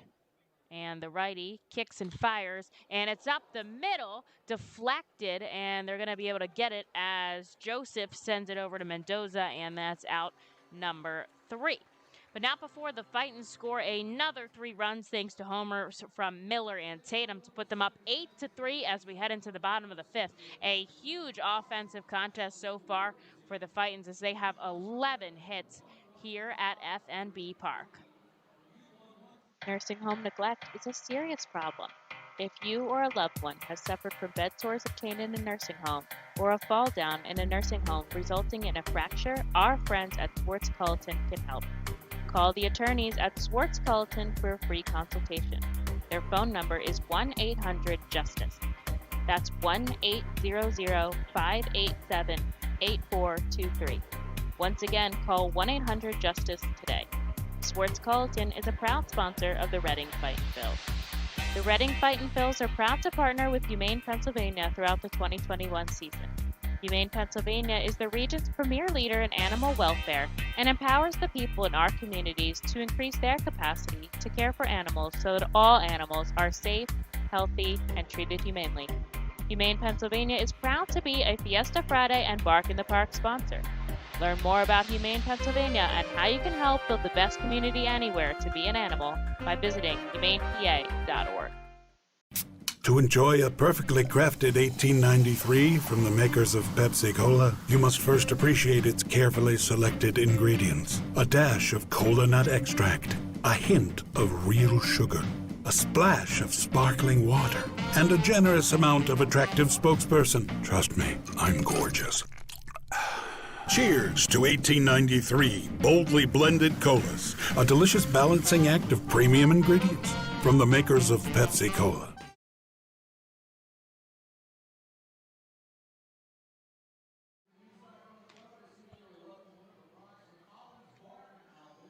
Well, James MacArthur is going to come out for the bottom of the 5th here. We'll see if he can get an out in this half inning. He'll face off against Jackson Flores, and we'll see if they pinch hit for the pitcher. I do see some action in the Senators' bullpen, so I imagine that they will, and then replace him to pitch in the top of the 6th. It is going great here at FNB Park as the Fightins are up 8-3 over the Harrisburg Senators. They've had 11 hits as everybody in the starting 9 has reached base at least once, if not twice. And MacArthur on for his 5th inning of work. He'll send the first offering down to Flores. It is a called strike. Nice weather here at FNB Field. A good weather day at First Energy Stadium as well. Just a slight breeze, not too hot, not too cold. A nice night to sit outdoors. Can't wait till the guys return home for the 22nd to the 27th in Reading. And the 1-1 strike now as Flores chases a pitch way outside and comes up with nothing. It is 1-2.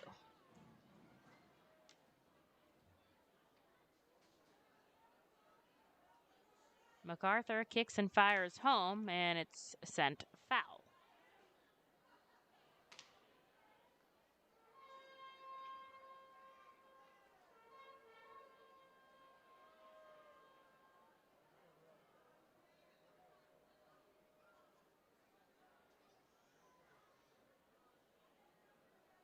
MacArthur setting up on the first base side of the rubber. Now he'll kick and fire home. It's sent into center field. Guthrie going back. On the run, he deflects it, not able to make the catch. He gets up and sprinting towards the ball. He's going to throw it in. The cutoff man is Bryson Stott.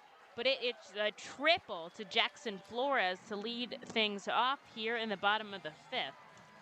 A nice hustle there by Dalton Guthrie as he lays out for it. And we knew that he had defensive skills back when he played for the University of Florida.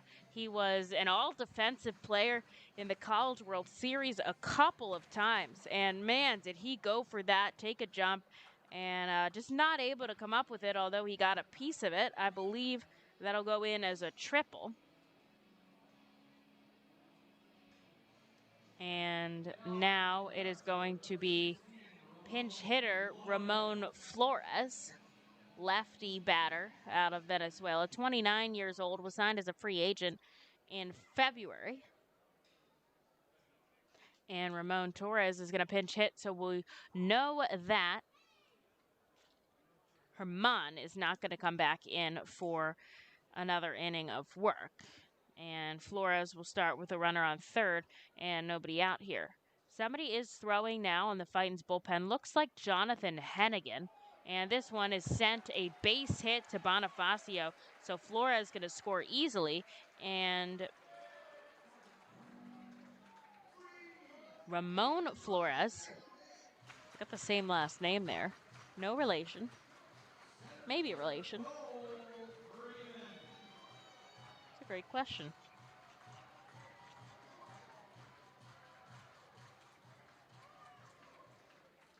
Anyways, the score is now 8-4 here at FNB Park. And there's a runner on first with nobody out. Back to the top of the order with Cole Freeman, who goes to put down a bunt, and it is sent up into the grandstand.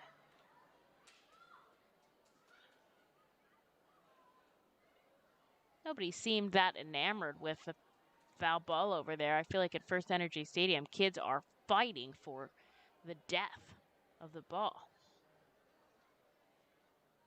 Seems like maybe, well, it's a Tuesday night, and I don't know about the schools down in this area. I think most of the schools in Berks County are out for the summer, and this one's sent up the third base line, but it's foul. And there's somebody, a bullpen guy out for the Fightins, Starbniski that is, who was sitting on the ledge out in the bullpen, and he seems to be the bat boy down the line in case any balls get past him. And MacArthur looks down and up. Here's the offering. It's in the dirt. And the count moves to 1-2. He's got him on 2 strikes here with the foul balls. And obviously not going to go for signs of bunt again. Luke Miller is holding Ramon Flores on first. And the 1-2 now from MacArthur.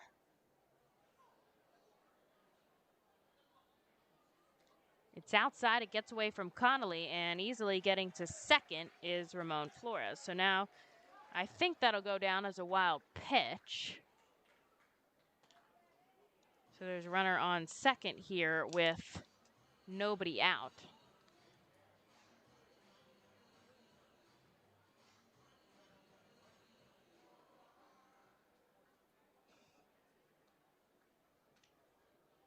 MacArthur up to 73 pitches right now.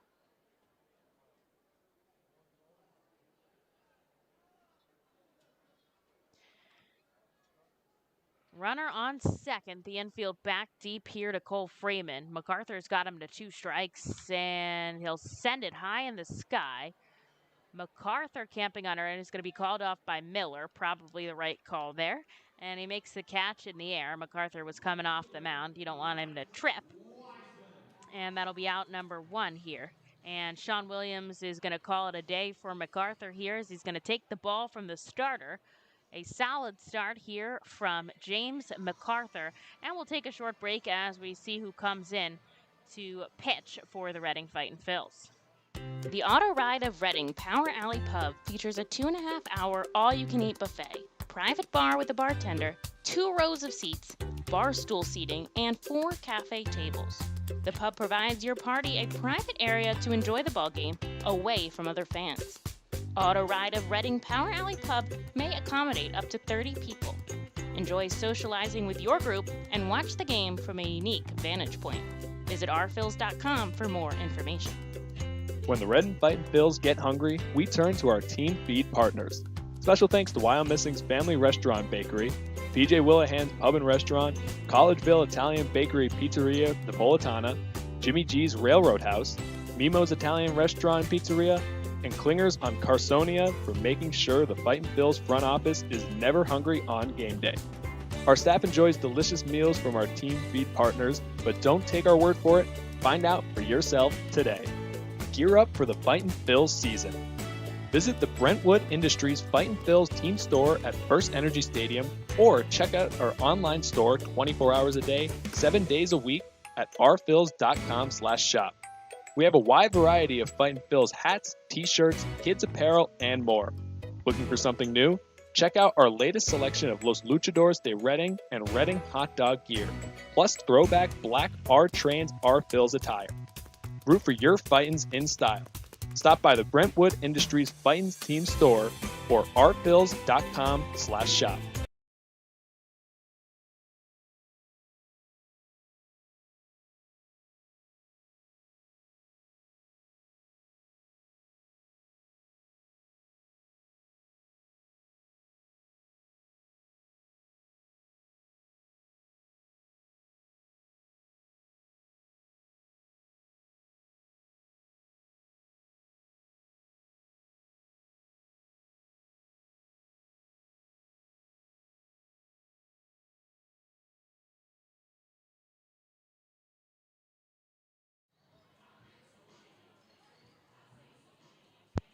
The pitching change has occurred here at FNB Field. MacArthur was handing the ball over to Jonathan Hennigan, and now he's set to face Rhett Wiseman here with one out in the bottom of the fifth. There's a runner on second, and his first offering is a called strike.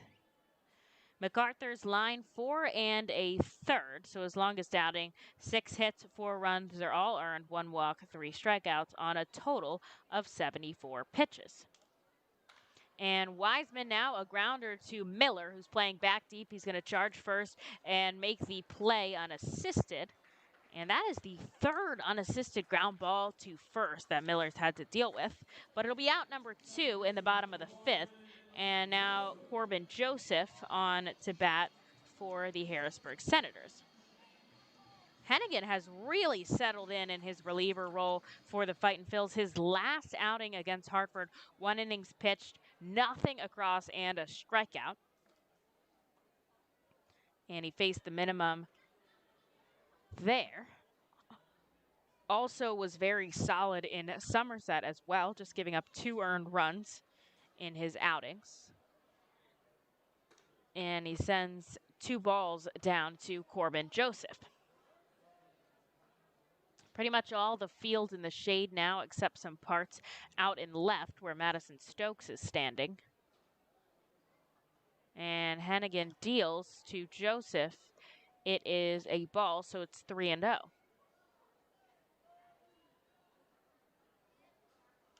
And on that ground ball, Ramon Flores was able to get to third. So there's a runner on third with 2 outs here in the fifth. And Hennigan will walk Joseph on 4 pitches, so he'll have to face Jackson Reitz.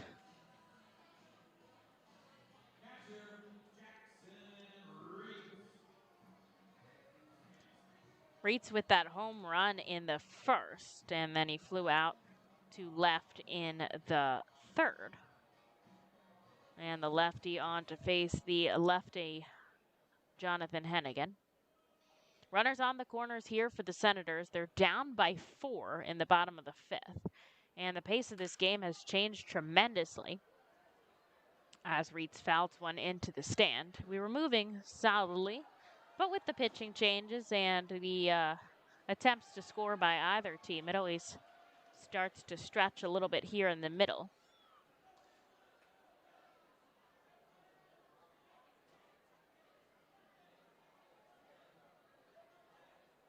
Well, he's got a strike now to Reitz.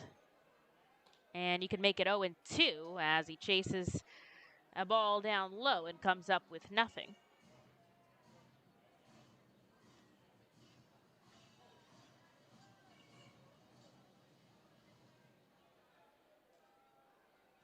Hennigan staring down Connolly. He gets the sign. Now he kicks and fires home. It's in the dirt. Nice block by Jack behind the plate, or else runs would have scored. Very impressive.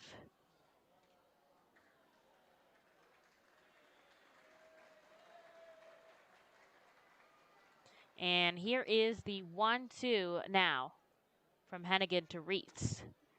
And it is just outside. Hennigan does not get the call he's looking for from Phillips.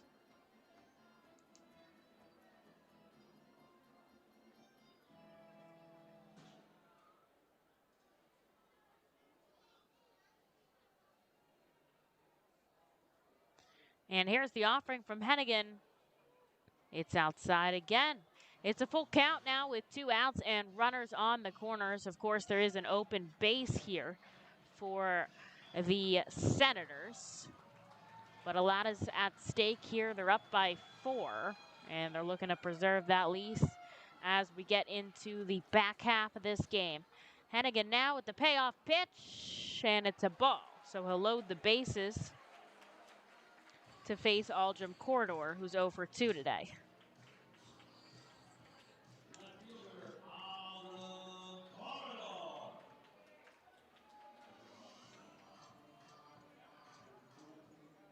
So bases loaded here in the bottom of the 5th. The Senators have already scored a run in this half inning. And the first pitch in the dirt, a nice block there by Connolly. The count is 1-0. Middle infielders at that outfield grass edge. Luke Miller a couple steps shy, and McCarthy Tatum in a little bit closer. Outfielders at regular depth. And Hennigan puts his glove and his ball at the waist. Now he's going to step off the mound. He'll step back onto the rubber on the third base side. He leans his head over, gets the sign from Connolly, sets up once again. And he kicks and fires home. It's a foul ball. So the count evening 1-1 now to Jonathan Hennigan.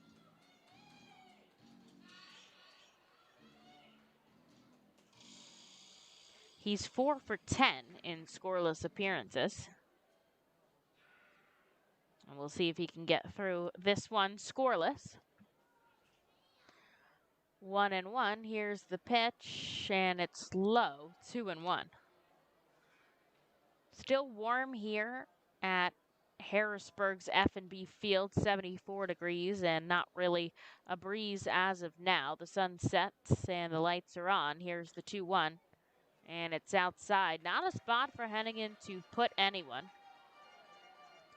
as he's down to his final ball. But the Fightin's up by 4 here in the bottom of the 5th, so they've got some run support to work with. And he'll get a called strike as Corridor thinks he's got ball 4. And the count is now full to Hennigan. We'll see if he can battle back after being behind in the count. And full Corridor, who thought he had the walk. Big moment here for the Fightins and Jonathan Hennigan with the bases loaded and 2 outs. Here's the payoff pitch, and it's popped foul. So we'll do it again. And everyone was going there with 2 outs. Obviously, you're running on contact.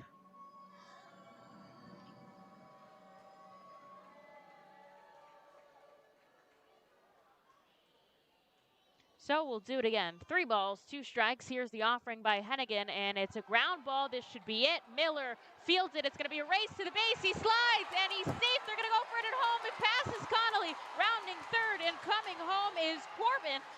And also Jackson Reitz, and that was a crazy play, as somehow Aldrum Corridor winds up at second, and 3 runs have scored. It is 8-7, and the poor official scorer with that play.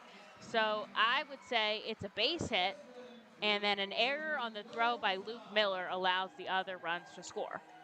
So the very hectic inning here, and not at the fault of Jonathan Hennigan. But it's 8-7 here with still 2 outs. And now we'll see a visit from Bad Bergeson just to try to talk Hennigan threw this.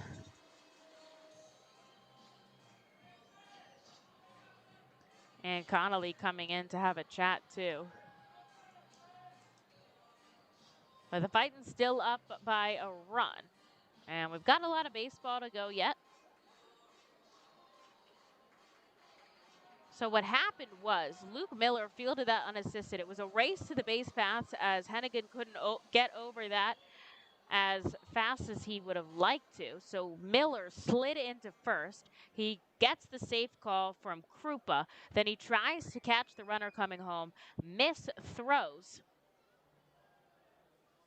to Connolly, and the runs score. So it's just recorded a base hit with the error to Luke Miller. And now it's a one-run game.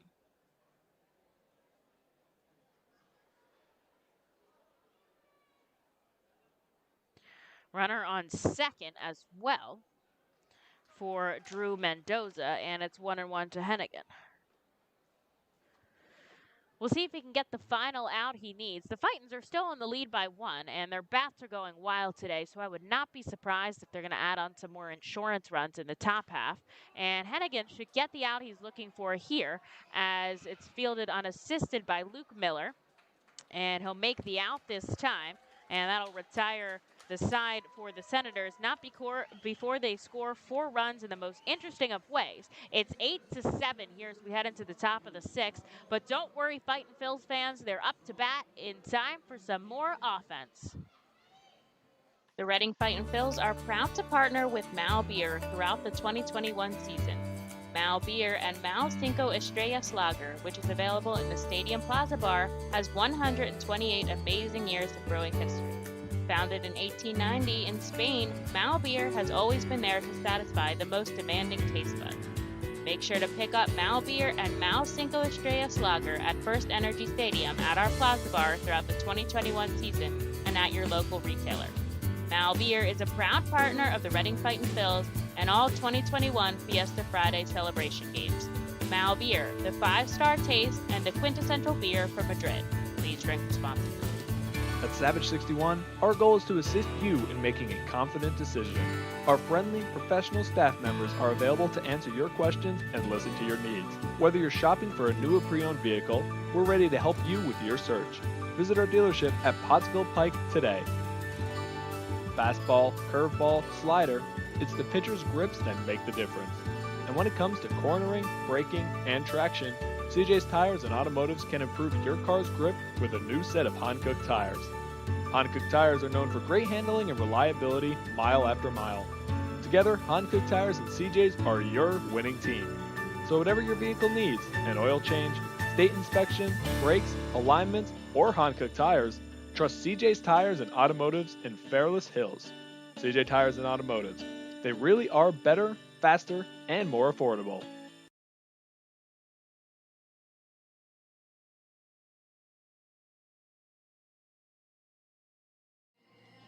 Lots of baseball left to go here at FNB Park. Don't worry, Fightin' fans, they're still on top, 8-7. And it's going to be Jorge Bonifacio who leads us off as Ryan Tapani comes in to replace Herman. We knew that was going to happen because of the pinch hit. And Tapani, 26 years old, drafted in the 21st round in 2018, sends the first pitch strike into Bonifacio. Bonifacio 2 for 3 today, but that 3 was a sharp liner. And Tapani bounces one over the plate, so it's 1-1.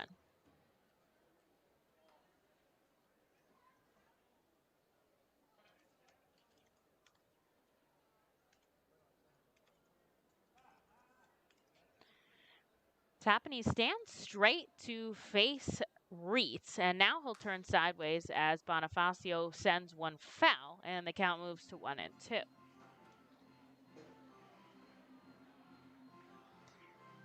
We do see warming in the Fightin's bullpen.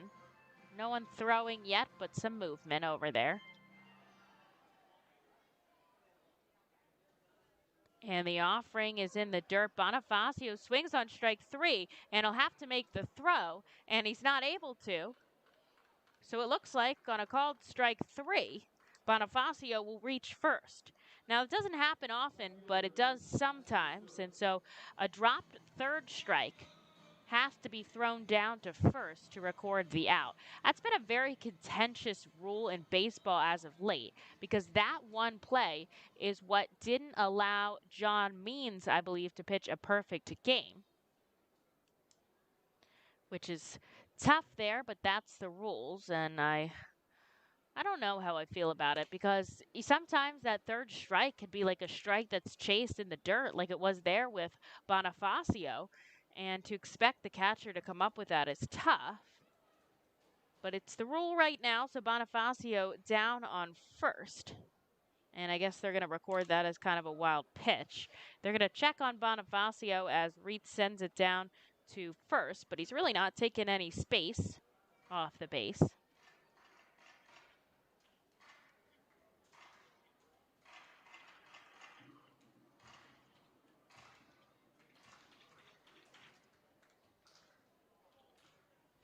No balls, 2 strikes here to Madison Stokes with a runner on first and nobody out in the top of the 6th. And we do see Brian Marconi warming up in the bullpen for the Fightins, which is interesting because he's mainly been used as a closer. And obviously we wouldn't have him go 4 innings. So we'll see what's going to happen. Madison Stokes with a called strike 3, and he is not happy as it takes him a couple of seconds to back out of the batter's box as he stares down Phillips and finally heads back into the dugout. And here is McCarthy Tatum.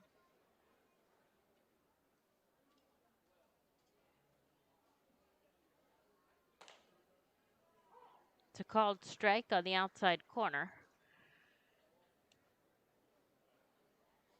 Bonifacio still on first, but there's 1 away now. Fightins are up by a run, though. Looking to tack on some insurance runs. And instead, Tatum's going to get a called strike to fall behind 0-2.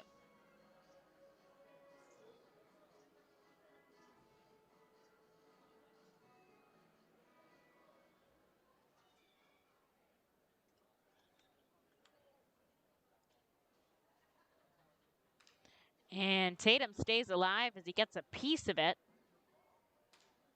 So the count remains 0-2.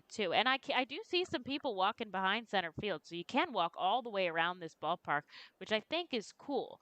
There's a walkway out in left center. There's not much that goes on in that walkway. Then you walk behind the batter's eye, and there's a nice little like party deck bar area over in right center field. And Tatum stays alive again with a foul. And then you walk back up into there's a big picnic area like there is in First Energy Stadium. And you get into the main grandstand sections.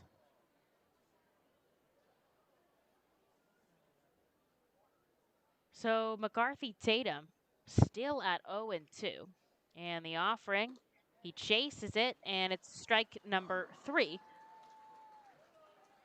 So that's 2 outs now in the top of the 6th here for Dalton Guthrie.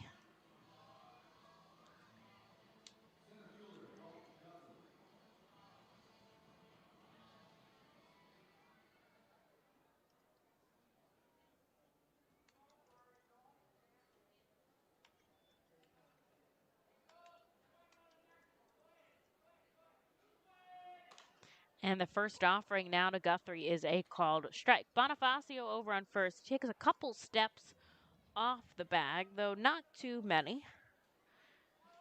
Guthrie 1 for 2 today with a triple and a walk. And he'll chop this one foul. Sean Williams picks it up at third and tosses it to a fan. And that's one of the things I love about Sean is that he's always such an active manager. You know, he's out there. You could tell that he's paying attention about the game. He cares about the fans. He cares about his players. He's out there day in and day out during infield, outfield, playing with these guys, having catches, hitting baseballs, and it's sent to right field from Guthrie. Coming in, Wiseman, and he'll make the catch in right field. So that'll be out number 3 as they strand Bonifacio on first. We're going to take a short break, then we'll talk more about manager Sean Williams when we come back in the bottom of the 6th. The Fightin's up by 1. Better pitching, faster base runners, and more runs batted in usually beats the competition. At CJ's Tire and Automotive, better selection, faster service, and more affordable options always beats the competition. When it comes to tires, CJ's MVP choice is a new set of Falken tires. Falken tires are known for handling, reliability, and value. And for more than 50 years, CJ's has been helping customers find the right tires at the right price. Together, Falken Tires and CJ's are a winning team. Stop in any time at your local CJ's or shop online at cjtires.com. CJ Tires and Automotive. Better, faster, and more reliable. We've been privileged at ROG Orthodontics to be part of the local community for over 60 years, creating generations of fantastic smiles. We're honored to be voted the #1 orthodontist year after year and proud to be the top Invisalign provider in the region. We passionately believe we're changing lives every day right here in the community where we live. We offer interest-free, flexible payment plans and provide monthly scholarship programs for free braces. Be sure to check out our magnet contest to win free braces. We love seeing our patients' successes, knowing we had a part in changing lives. One fantastic smile at a time. Savage 61 is a proud sponsor of Fiesta Fridays. Enjoy an R-Phil's game, great food, music, and entertainment. The team will play as Los Luchadores de Reading Latino Tribute uniforms. Visit Timmy Profit and Savage 61 Pennsylvania's most awarded dealership for all your automotive needs.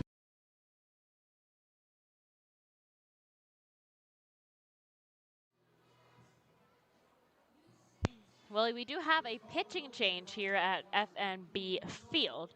Jonathan Hennigan just came in to finish the 5th. He went 2/3 of an inning, just gave up 1 hit, 2 runs, but only one of them was earned for him because of that error by Luke Miller at first. And he threw 22 pitches.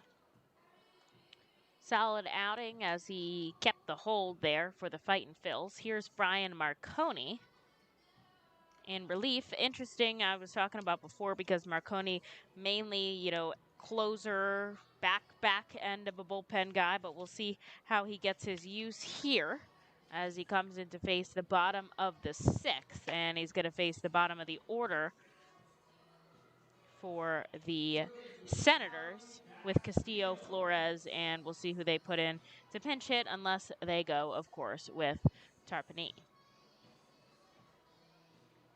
Marconi's last outing was that blown save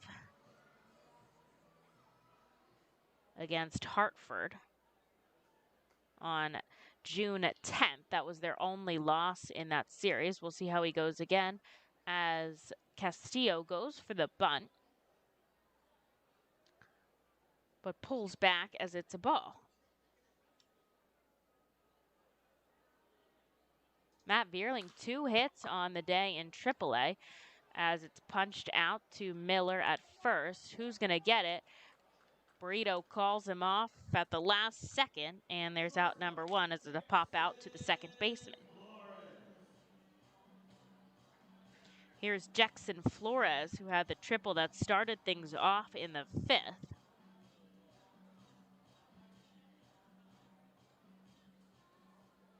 One out now in the bottom of the 6th. The Fightin's up by just a run.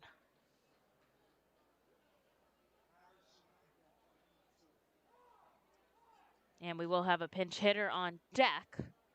So there will be another pitcher in the next half inning as the Senators are going to their bullpen early and often.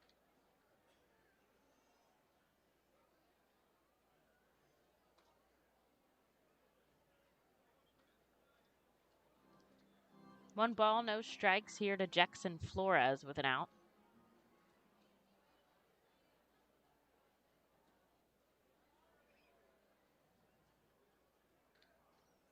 Flores spent 2019 in AAA, and he started his career with the Kansas City Royals.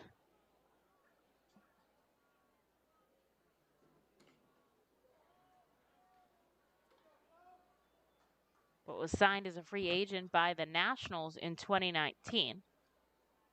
And while he's playing today at short, he's a utility guy for the Senators, also played in the outfield and over at the hot corner as well. And he'll take a first strike here, so now it's 3-1.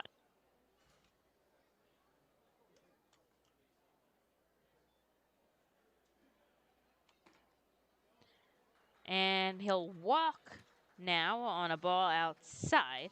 So it's his third time on the day with a triple and 2 walks. And they're going to have a pinch hitter. It is going to be KJ Harrison, who comes in.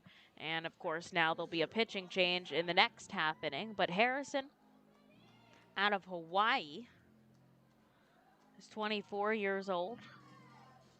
Lefty bat for the Senators.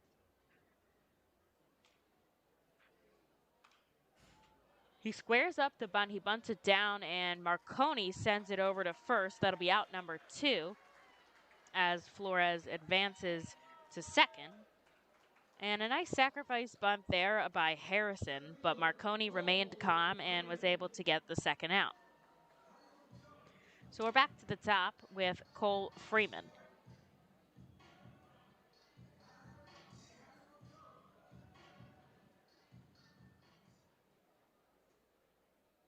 Freeman steps about as far back as he can in the first base box.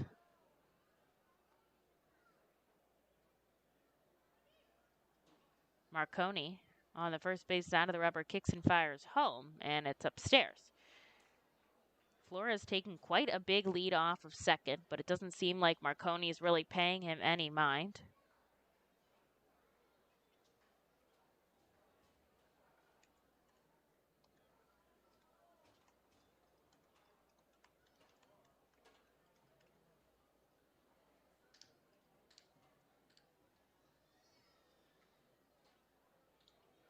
And Marconi finally with the pitch home. It's a called strike. The count even 1-1. He was spending his time looking back at Flores, but chose to focus on the batter. The Fightin's up 8 runs on 11 hits with 1 error. And the Senators 7 runs on 7 hits. Marconi goes home, and he gets a big swing and a miss out of Freeman. It's 1-2. Marconi looking to shut down the Senators in the bottom of the 6th so the Fightins can get back to order. And when they get back up, it'll be the bottom part with Miller Connolly, and then I imagine a pinch hitter, perhaps Josh Stephen, or maybe we'll see Brock Stassi.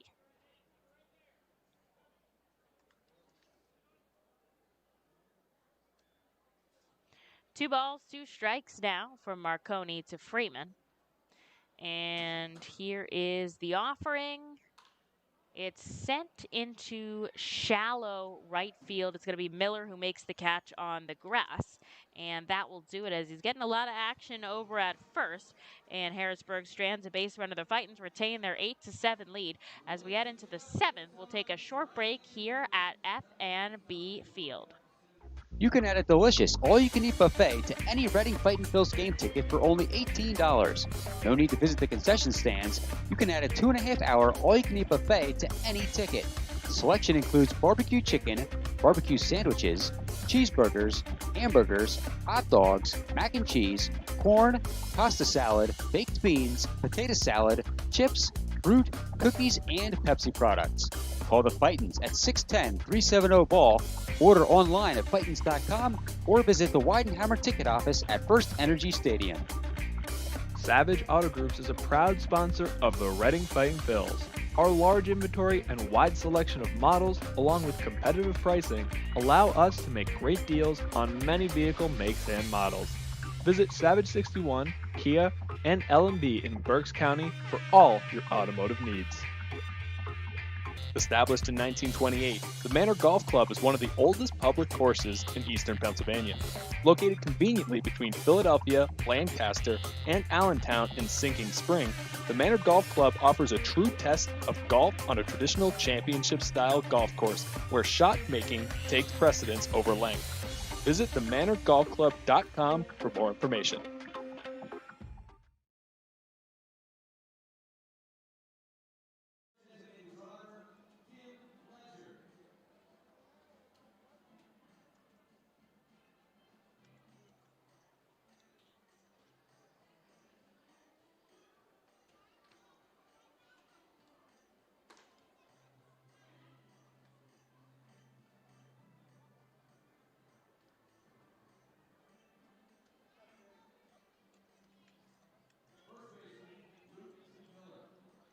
Well, Luke Miller is going to lead us off here in the top of the 7th. We're getting into the back half of this game. The Fightin's up by a run. And Miller has been on base twice today with a home run and a base hit. But he had that error in the field back in the bottom of the 6th that helped the Senators score a couple of runs. And he's going to take a first pitch ball.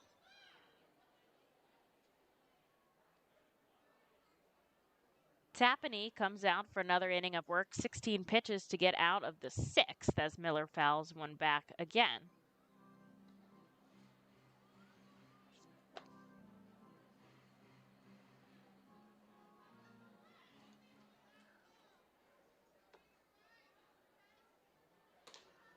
And the 1-1 becomes a 1-2 with a called strike at the knees.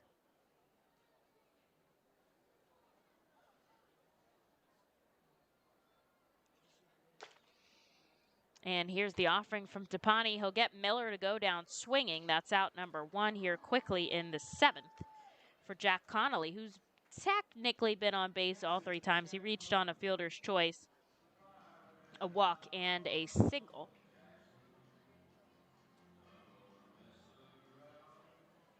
Very interesting walk-up song choices here by the opposing team. Now, I know you don't want to give the Fightin' Phils the best, most, exciting walk-up song, but they've been really slowing it down here for Reading as Connolly takes a strike. I do see Josh Stephen out on deck to pinch hit there, and Braden Zarbniski's warming up. That's what I thought they might do. As Stephen has pinch hit in a couple of other games, and Jack Connolly chases a fastball, so it's 1-2.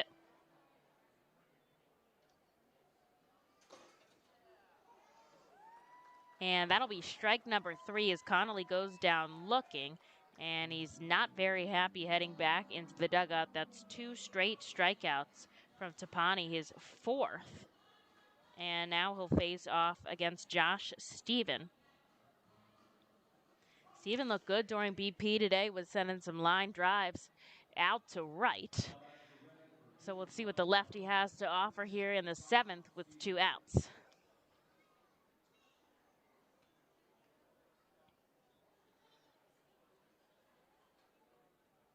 Tapani now gets the sign from Reitz. He'll go home, and Stephen holds off on a pitch in the dirt.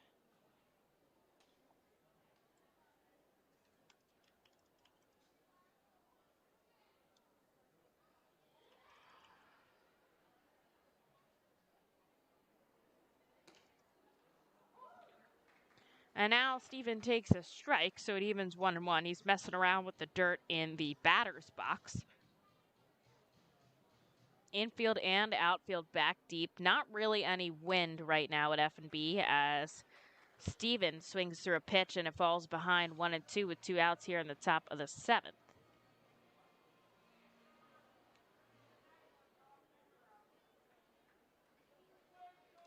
And he'll stay alive as he fouls one back into the net behind home plate. 1 ball and 2 strikes still.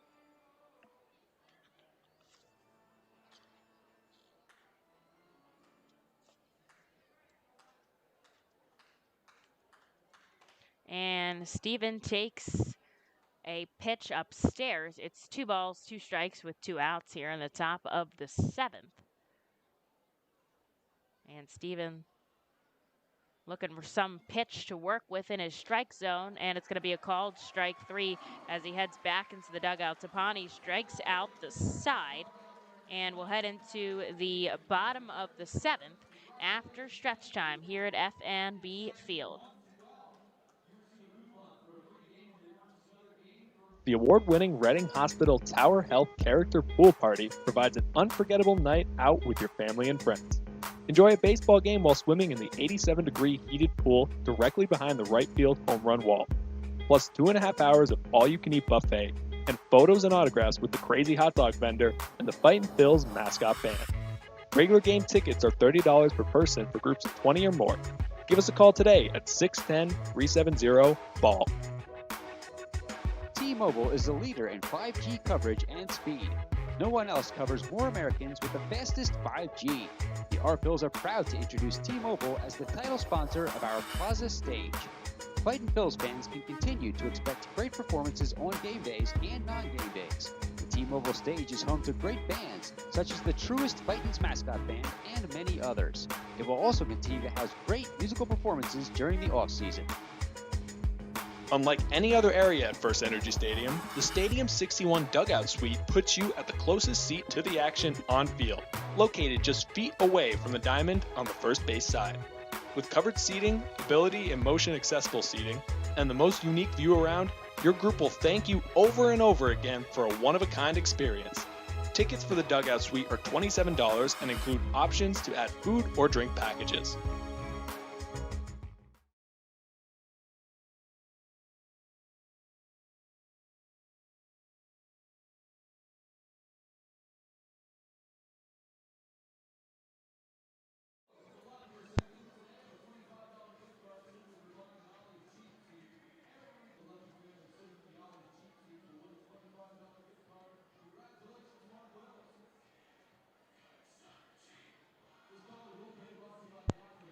Well, we are going to get another call to the bullpen for the Fightin' Phils. We knew that when Steven came in to bat, but Marconi is done after just an inning of work. Unsurprising as well, as most of the relievers typically get 1 or 2 innings. He had a clean inning with just 1 walk on 13 pitches, and now Braden Zarbniski is going to come in to face Rhett Wiseman.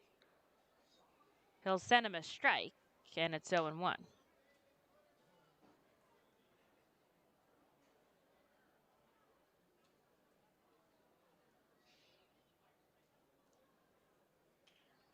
Zarbniski on the first base side of the rubber. Now he kicks and fires home, and it's upstairs.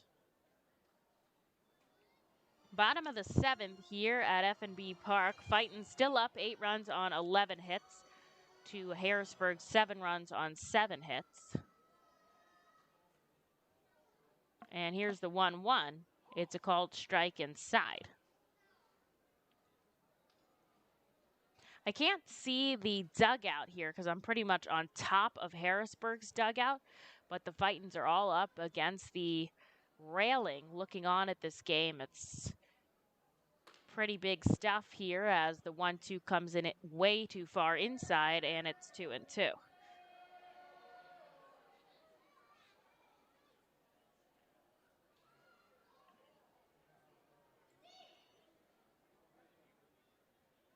The Fightins have won 6 of their last 7 games as Wiseman stays alive, fouling one back.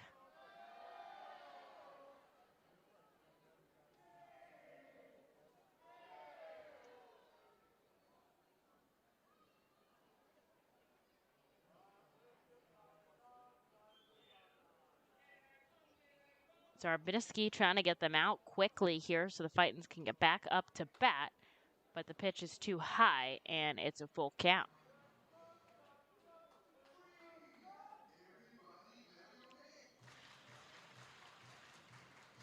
Marconi's last outing. Excuse me, we're on Zarbniski now. We just saw Marconi. That's what I was thinking. His last outing was 2 clean innings of work, striking out 2. And the payoff pitch, he'll strike out 1 right here as Wiseman sent back to the dugout, and that's 1 away quickly in the 7th for Zarbniski. Here's Corbin Joseph. We saw him in 2 appearances in Hartford. He took the win in the first game, so he's tied with Austin Ross, I believe, for 3 wins. Let me double check my score sheet here.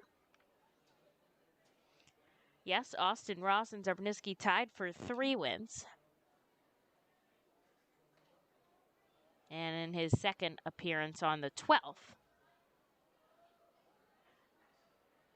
he was able to go scoreless. A ball now to Corbin Joseph. Zarbniski kicks and fires home, and it's upstairs. Sun is almost completely set here at FNB Park, but the lights are on.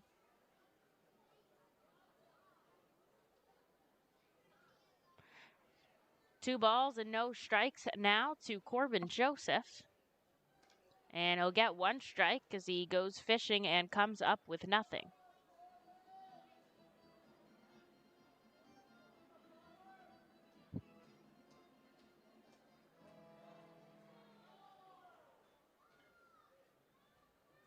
Joseph so far today, a walk and a double. Now he'll get a called strike, and the count evens 2-2 as Zarbniski really fighting through this at-bat.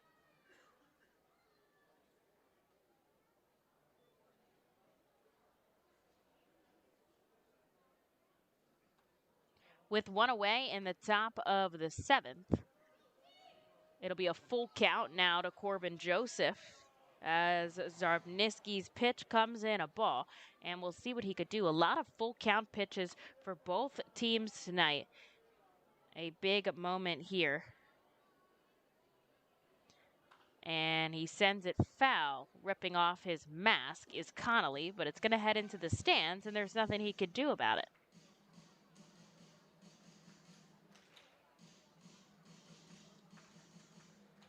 Fightin's up by a run here in the top of the 7th. There's 1 out. Zarbniski going for 2.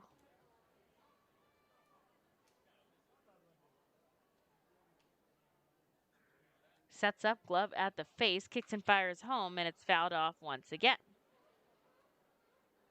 This one's going to be fielded by the third base umpire, Fornarola, and he just sends it back home. And Joseph stays alive now. After 6 pitches in this at-bat, we'll go for another payoff pitch once again. And this one is sent deep to right field. This is going to tie the game as Bonifacio can't even touch it. It ends up out of the park, and a solo shot from Corbin Joseph makes it 8-8 here in the bottom of the 7th. A big home run from the Senators, the 6th home run in this contest, and we have a tie ball game here in the bottom of the 7th with just 1 away.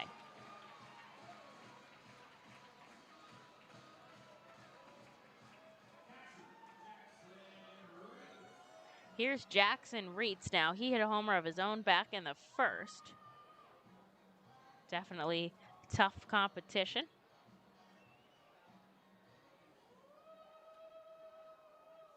Reitz played at the alternate site in 2020, so he had some experience during that COVID year.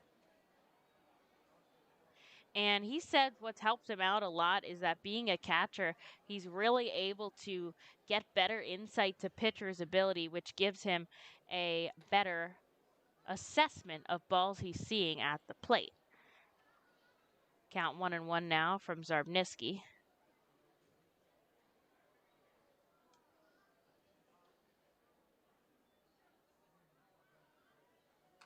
And he gets him to foul it back, so it's 1-2.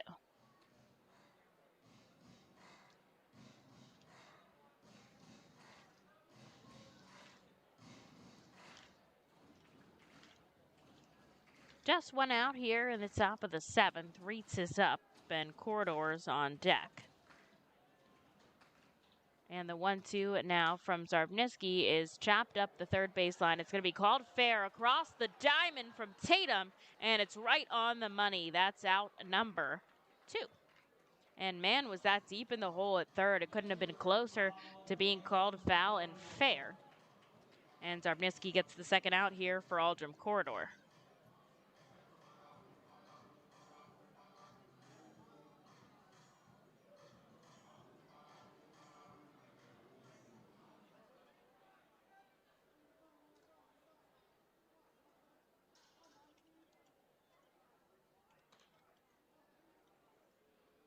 The first pitch that Corridor sees is a ball outside. And of course, the infield shift once again. Stott on the right side of second. This time, Tatum playing at the shortstop position. Here's the offering from Zarbniski. They get a big swing and a miss out of Corridor. And it's 1-1.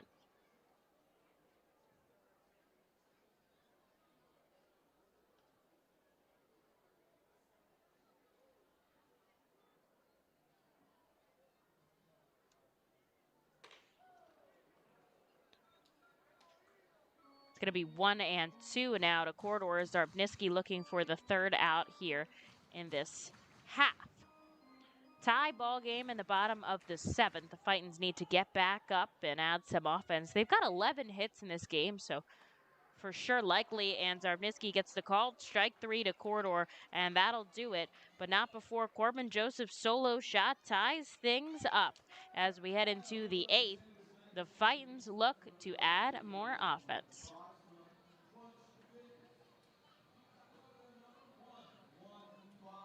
Shots Electric has been in business 45 years. Tompkins Vist Bank does everything for us, from our banking to our insurance. They provided us new ideas and solutions. For example, remote deposit. It's very convenient because it's 24/7. I'm confident Tompkins Vist will be with us in the future.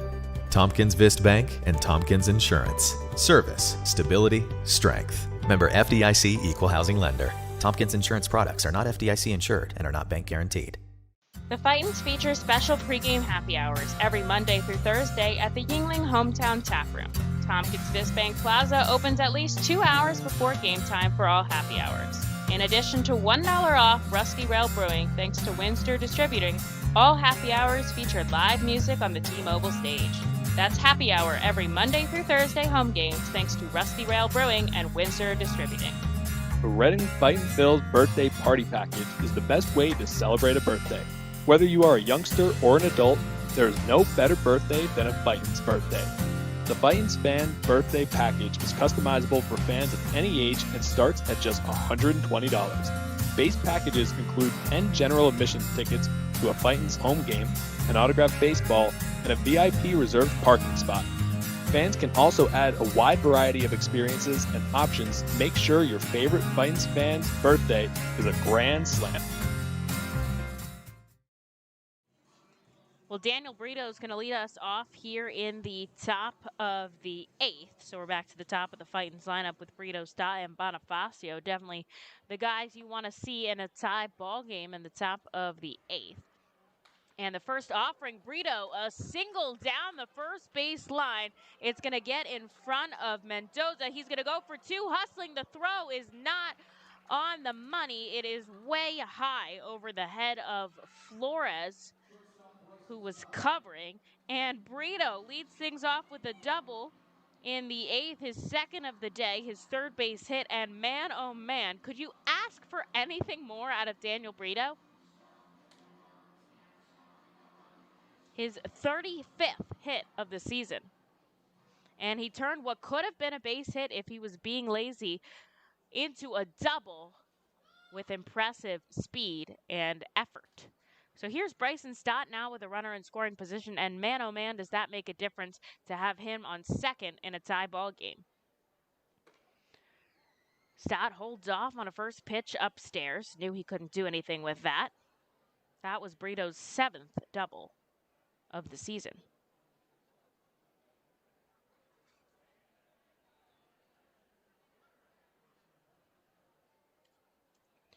And Stott fouls one back, so the count moves to 1-1.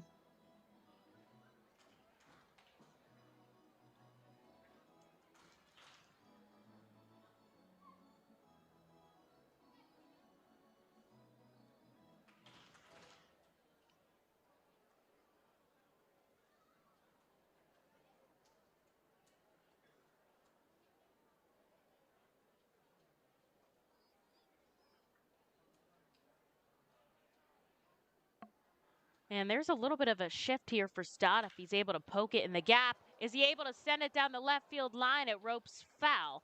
And if he could just move that over a couple of feet, that would have been perfect to get the job done.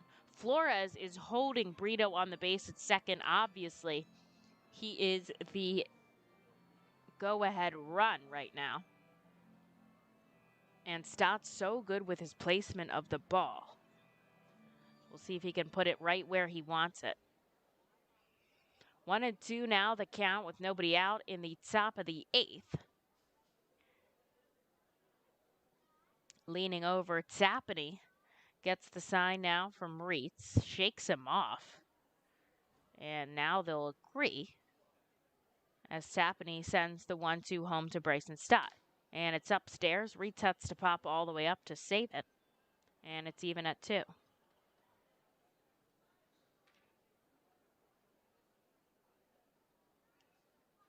Brito on second after a double.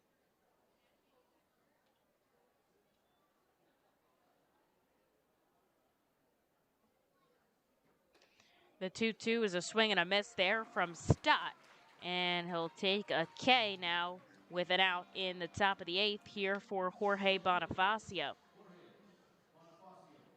We're going to get a mound visit now from Reitz out to Tapani. And we'll see what they want to do here to Bonifacio. What's going to be the game plan? Obviously, he's having a heck of a day, reaching 3 times. I've only seen 2 intentional walks, I think, this entire series. I don't imagine they would do that to him right now with 1 out in the 8th, but we'll see. We've seen stranger things. And they do it. Couldn't have called that one better. I guess they're setting themselves up for the double play, which kind of makes sense. So Bonifacio has been intentionally walked, and that puts the pressure on Madison Stokes, who's still looking for his first hit of the day, although he walked and scored a run. And with a runner on first and second, Fightin Phil's looking to break this tie. Ball game 8-8 in the top of the 8th. He'll step in the lefty batter's box.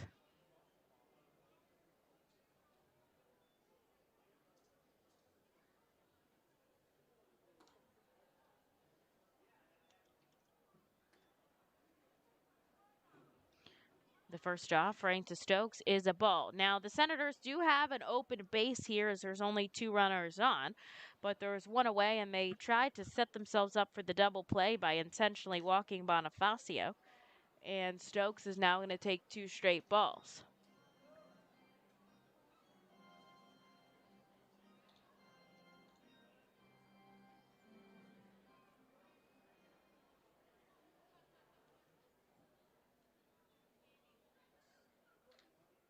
And here's the 2-0, fouls it back. 2-1. Intense moment here at the Reading Fightin Phils versus the Washington Senators. It's a tie ball game, 8-8 here in the top of the 8th. Fightins have 12 hits, Senators have 8. And they're threatening right now Daniel Brito at second, Bonifacio at first. And Madison Stokes is here at the plate. Here's the 2-1, and he pops it high in the sky. I think it's going to stay in the infield. So it's not going to be a double play, but it's not going to get the job done as the shortstop Flores catches a pop-up, and now the hopes are on the head of McCarthy Tatum.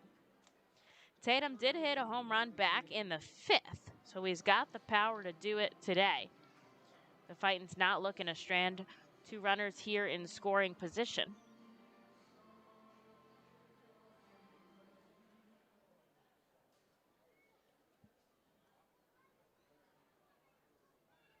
Reading 3 for 10 on the day with runners in scoring position. They've left 7 on base. And here's the offering by Tapani. It's too high to Tatum. He'll hold off. 2 on with 2 outs here in the top of the 8th. We've got a tie ball game. And it's a big moment.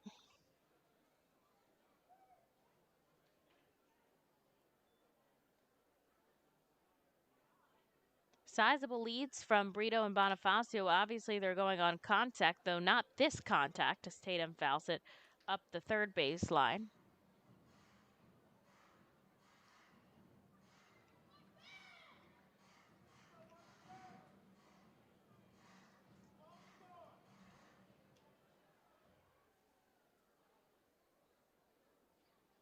Leaning over Tapani. Now he'll set up. He looks back at Brito on second. He'll go home, and it's a high ball to Tatum. 2-1 the count now. McCarthy Tatum looking to give the Fightin Phils the lead here as we're in the back half of this contest.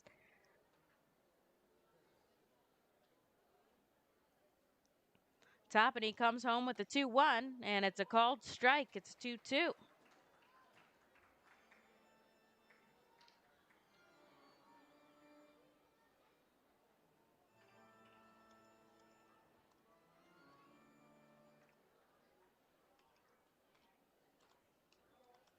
2 balls, 2 strikes now with 2 on and 2 outs here in the top of the 8th. Here's the offering, and it's a called strike 3 to Tatum, and he is shaking his head at Phillips as he heads back into the dugout tap, and he gets himself out of a jam, and the Fightin' Phils fail to score after a leadoff double from Daniel Brito.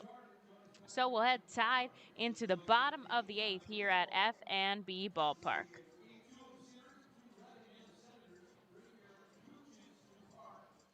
PA Virtual Charter School is a proud 2021 partner of the Reading Fightin' Phils and a presenting sponsor of 5 fireworks nights this season.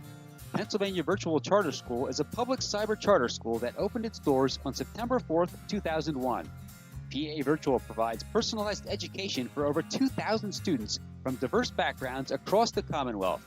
We pride ourselves on a dynamic partnership with our families, our experienced teaching staff, and their instructional use of a rich, research-based curriculum, and our innovative use of technology to meet the educational needs of our students.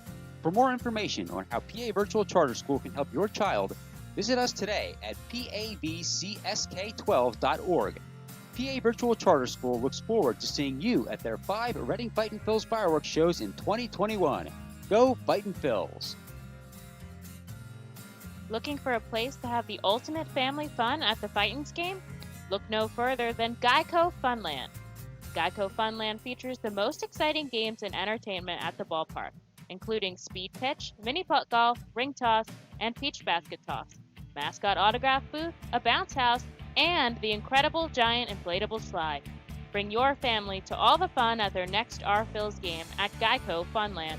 And thanks to Pete Shaw, your local Geico insurance agent, located at 2733 Paper Mill Road, Suite X3 in Wyomissing.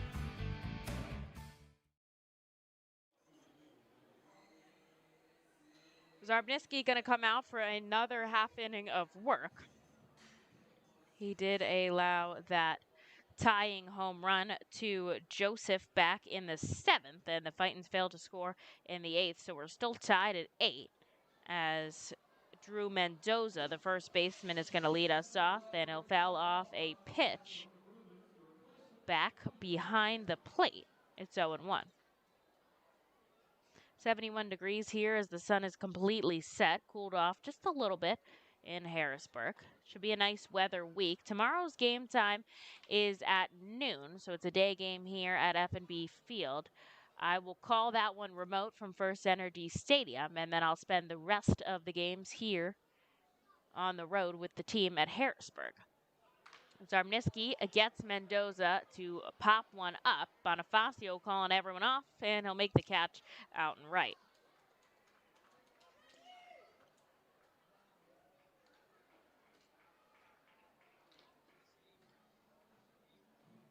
Now here's Ali Castillo, who's 0 for 3 today.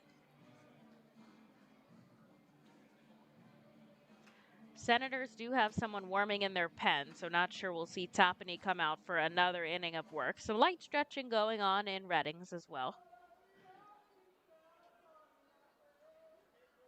And I feel like the energy has dissipated from both sides right now.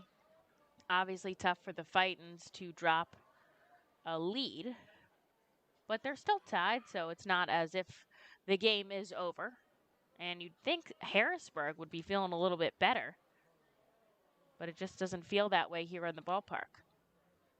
0-2 the count to Ali Castillo. Batting just .063.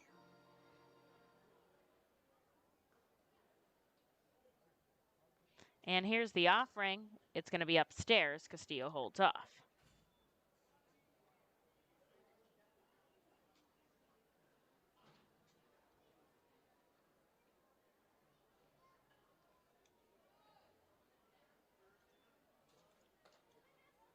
And he'll take another ball outside, so it's 2-2 after Zarbniski got him up 0-2.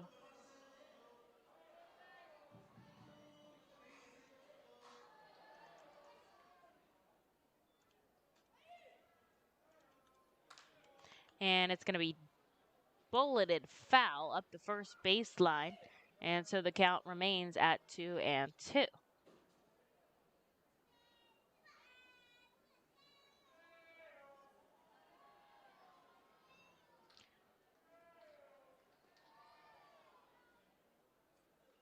Fightin's pitchers have amassed 5 strikeouts in today's contest as Castillo sends this one into right. It's going to bounce in front of Bonifacio, and it'll be a base hit as Castillo reaches for the first time today.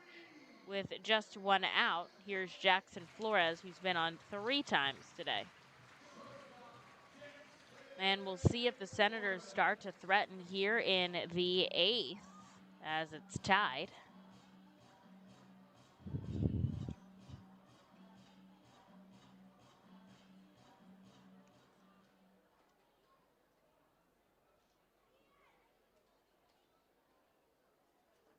Zarbiski looks at the runner on first. The righty has to turn his body completely around. Luke Miller holding him on the base paths, and it is a check swing that results in contact as Flores regrets swinging. It's 0-1.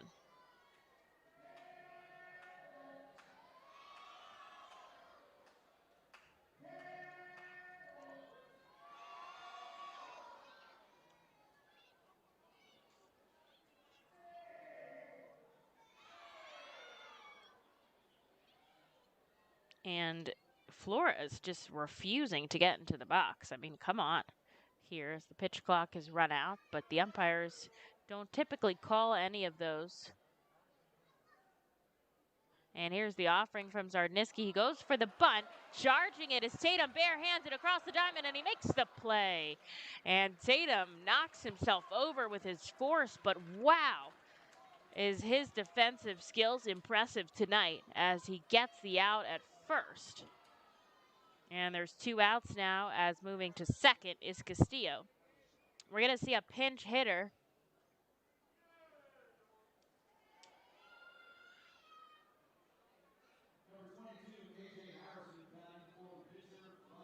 As KJ Harrison is going to bat.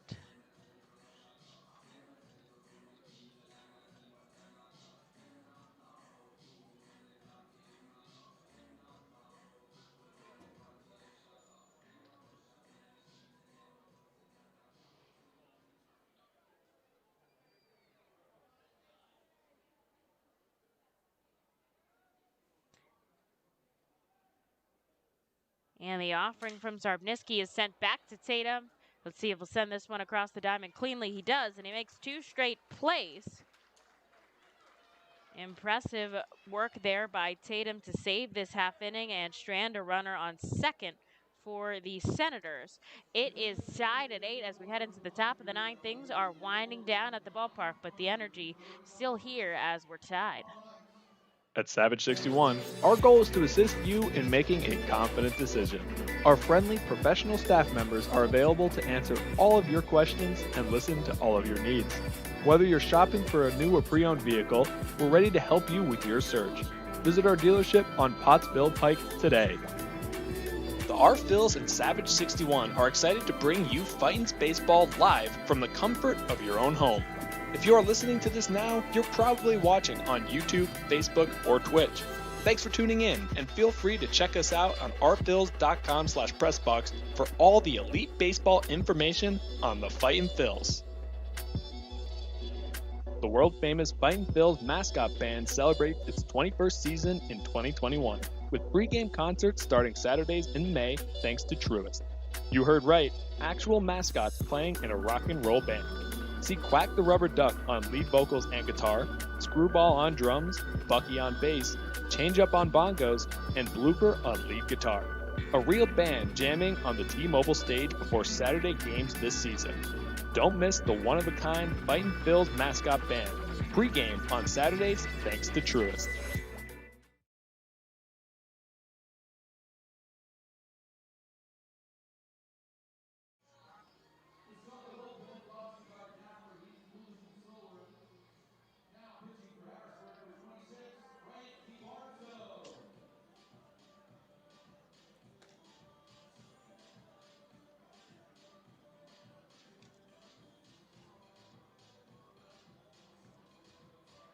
Well, we do have a pitching change here at FNB Field as Tappanee's day is done. He went 3 innings of work, just allowing 1 hit to the Fightin' Phils, walking 1 and striking out 8 as Frankie Bardo will come in to take the top of the 9th. The 24-year-old out of Miami, Florida, drafted in the 11th round back in 2018.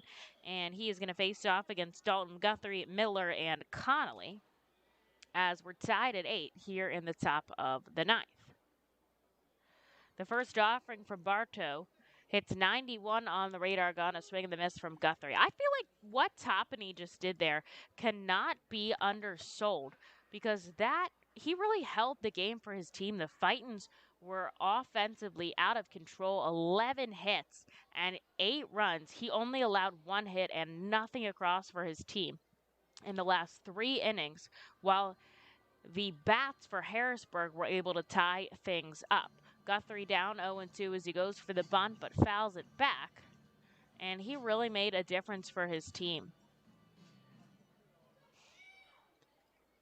Nobody out in the top of the 9th. The score is tied. The Fightins looking to get on right now. And Guthrie checks his swing, but he doesn't go around, says Krupa.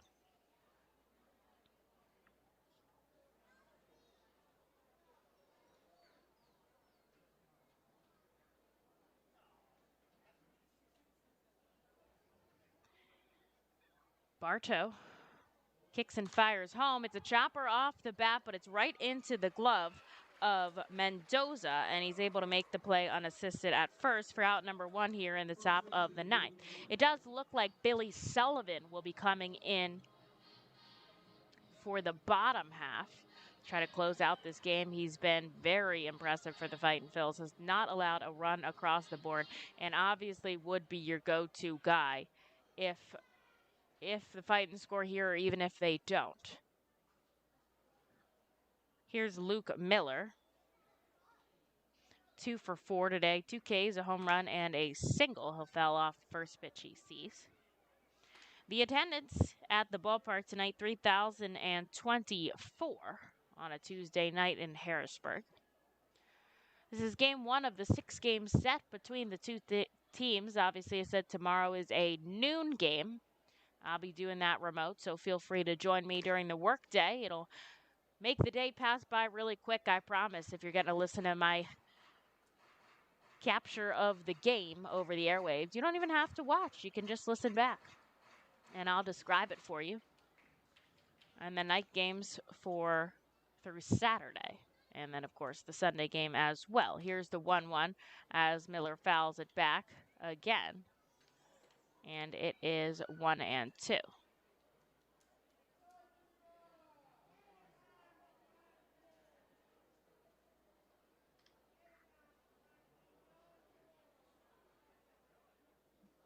We'll check around the league quickly. The Blue Claws and Jersey Shore and Hudson Valley are tied. And Miller says he tipped that, but the home plate umpire said, no, you didn't, and he sends it back to the dugout with his 3rd strikeout of the day. Here is Jack Connolly.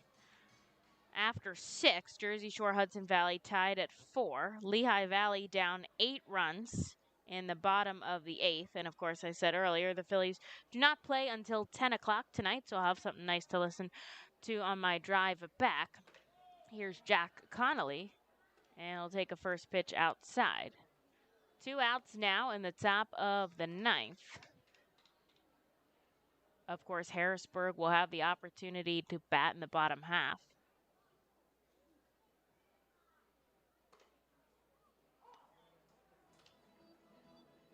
And it is a called strike to Connolly. Now, guess who's on deck? It's Brock Stassi. Should we get to him to pinch hit? There are 2 outs right now. So Connolly is going to have to get on in some form. And he'll foul one back. It's 1-2. Fightin's 8 hits on 12 runs, 1 error. Senators 8 runs on 9 hits, no errors in the field. And the error was tough for the Fightins. That's really what brought them out of their lead. But we'll see if they can put on Connolly here for Brock Stassi. 1 ball, 2 strikes now, and it's outside. He doesn't worry about it. It's 2-2.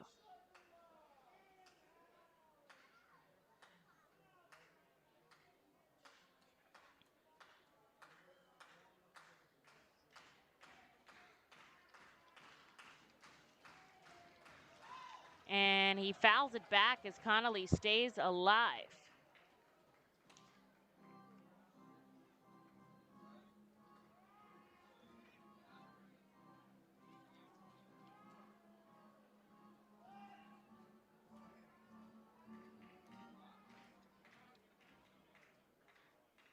Two balls, two strikes, two outs here with Jack Connolly up at the plate. We're tied in the top of the ninth. And here's the offering, swing and a miss. And Connolly goes down swinging.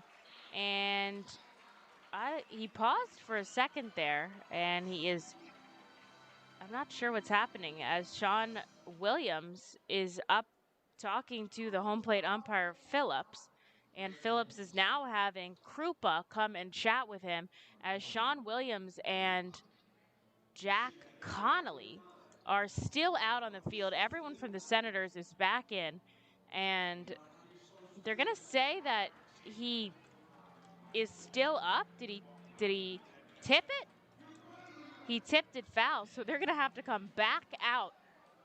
And the Senators coming back out onto the field. The crowd is a little bit confused here, but they're going to say foul tip as Connolly stayed alive. And man, oh man, he better do something with that extra opportunity here. Wow. Never seen that, where the entire field is back in the dugout and they have to be called out again. But this is a golden opportunity here for the Fightin' Phils. And we'll see what happens. Bartow against Connolly. It's the same situation. 2 balls, 2 strikes, 2 outs, top of the ninth. And here's the pitch. Connolly checks it, and it's a called strike 3. And it's the same result. This time it's final as Connolly heads back into the dugouts. We're going to head to the bottom of the ninth, tied up here at FNB Field. The Fightins feature special pregame happy hours every Monday through Thursday at the Yuengling Hometown Tap Room. Tompkins Viss Bank Plaza opens at least 2 hours before game time for all happy hours. In addition to $1 off Rusty Rail Brewing thanks to Windsor Distributing, all happy hours feature live music on the T-Mobile stage. That's happy hour every Monday through Thursday home games thanks to Rusty Rail Brewing and Windsor Distributing. Savage 61 is a proud sponsor of Fiesta Fridays. Enjoying our Phil's game, great food, music, entertainment, and so much more here at the ballpark. The team will play as the Los Luchadores and will be wearing their Los Luchadores de Redding Latino tribute uniforms. Visit Timmy Profit and Savage 61 Pennsylvania's most awarded dealership for all your automotive deals. Feasers Incorporated, a family-owned full-line food service distributor located in central Pennsylvania. Services restaurants, sporting facilities, theme amusement parks, healthcare facilities, educational facilities, and other institutions throughout Pennsylvania and the Mid-Atlantic region. For over 100 years, Feasers and its employees have committed themselves to making customer service their highest priority. Feasers works hard to provide customers with the products they require, delivered by their helpful fleet drivers. Feasers is large enough to serve and small enough to care. For more information, call 800-326-2828 or Feasers.com.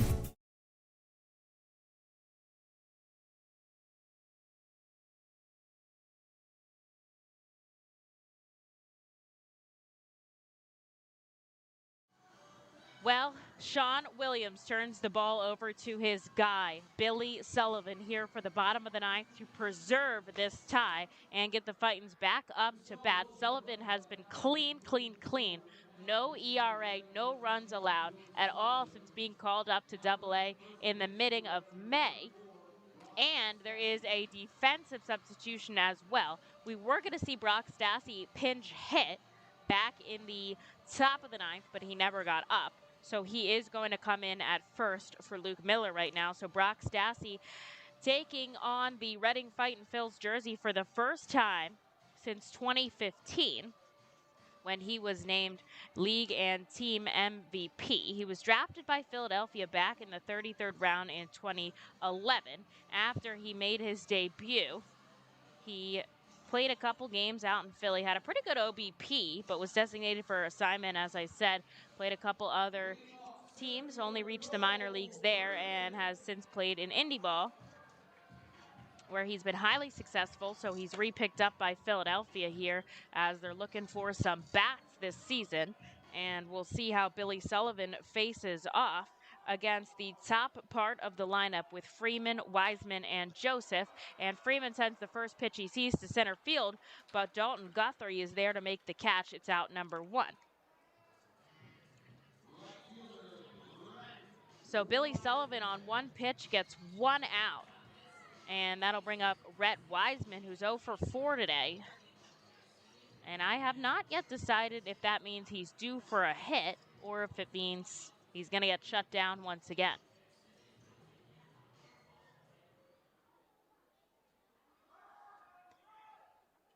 Sullivan stepping onto the right side of the rubber.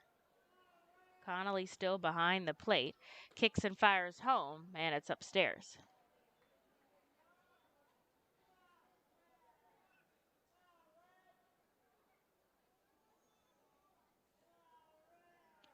Sullivan deals. It just misses inside. In 2014, when Stassi got his start here in Reading, he batted .232 with a .629 OBP, and Sullivan now getting a swinging strike out of Wiseman. Then in 2015, he had an even better year, batting .300 with an .863 OBP, which is on base percentage plus slugging. And he had 32 doubles that season. And also, aside from his, impressive statistics, he was also a fan favorite at the park. I have heard nothing but good things about Brock Stassi. Sullivan now with a 3-1 count to Wiseman. Here's the pitch. He gets him to pop it up. It's high in the sky. Connolly rips his mask off. Sullivan coming in. It's behind the plate. It's going to stay. And this time, Connolly makes the grab. And that's a quick out number 2 there for Billy Sullivan, who gives him a pat as he walks back to the mound. We saw that catch there for Connolly the other day, and he wasn't able to come up with it. I actually saw a picture of it.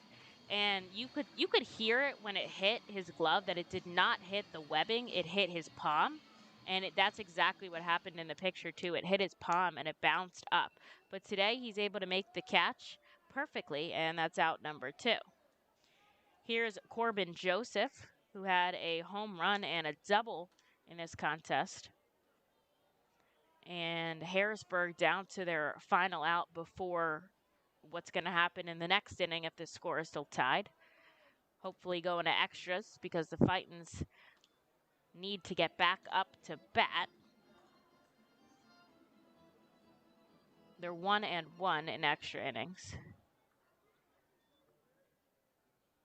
And the 2-0 now from Sullivan, coming in a 3-0 on the outside corner. He's trying to get Joseph to chase because I can see where Connolly's setting up on the plate. 8-8 here in the bottom of the 9th inning with 2 outs, and this is sent to Bonifacio, but he's able to make the catch on the run-in. Billy Sullivan once again getting his job done. 3 up, 3 down go the Senators, and we are going to extras, ladies and gentlemen. Free baseball here at FNB Field. Top of the 10th inning. We'll get to there in just a second. Stay put.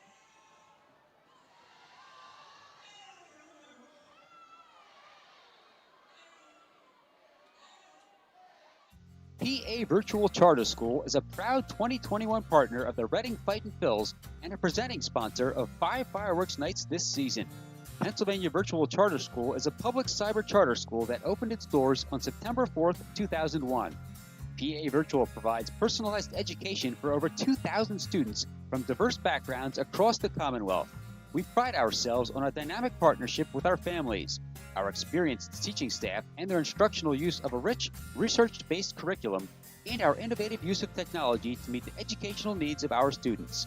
For more information on how PA Virtual Charter School can help your child, visit us today at pavcsk12.org. PA Virtual Charter School looks forward to seeing you at their 5 Reading Fightin' Phils fireworks shows in 2021. Go Fightin' Phils! Looking for a place to have the ultimate family fun at the Fightins game? Look no further than Geico Funland. Geico Funland features the most exciting games and entertainment at the ballpark. including speed pitch, mini putt golf, ring toss, and peach basket toss, mascot autograph booth, a bounce house, and the incredible giant inflatable slide. Bring your family to all the fun at their next R-Phils game at Geico Funland. And thanks to Pete Shaw, your local Geico insurance agent, located at 2733 Paper Mill Road, Suite X3 in West. Okay, I don't know who was saying about the bugs earlier, but I'm inside, and I could see the bugs everywhere outside, which is not appealing to me. But what's appealing is on the field, because Jack Connolly's starting off the top of the 10th, and Brock Stassi is up to bat for the Fightin Phils, his first professional at-bat this season after starting in the Indy Ball League. He'll take a first pitch low.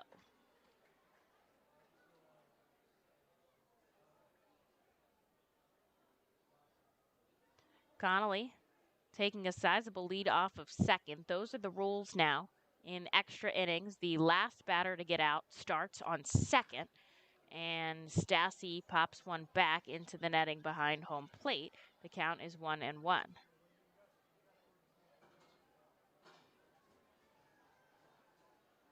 Eight to 8 here. A run has not scored since the bottom of the 7th. The Fightins have not sent one across since the top of the 5th.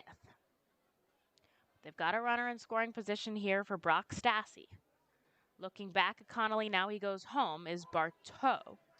And it's a called strike to Stassi.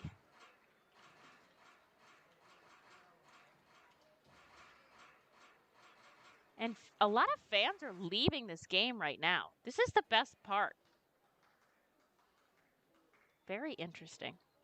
Anyways, 1-2 now from Bartow. Stassi is going to get it through the gap between first and second. Around third is Connolly. Here's the throw from Wiseman. It's not in time, and the Fightins take a 9-8 lead here in extras as Brock Stassi, with I would say a single and advanced on the throw.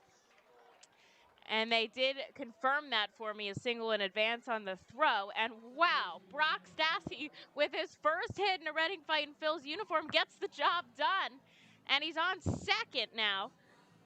And it's 9-8 Fightins. Now, of course, this can be tough because the other team starts with a run on second as well. So it could be that they score, but we'll have to see.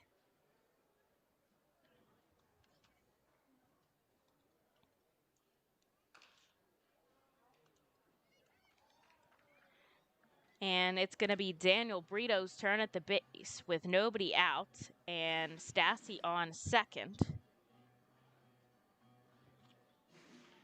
And Connolly able to come home to make it 9-8. A hustle out of the catcher. I mean, he had that all the way. It wasn't even close. Brito sends it up the middle. Stassi's going to go over to third. They're going to get the out at first. But a nice move along there for Brito. And here's Bryson Stott, who is clamoring for a hit.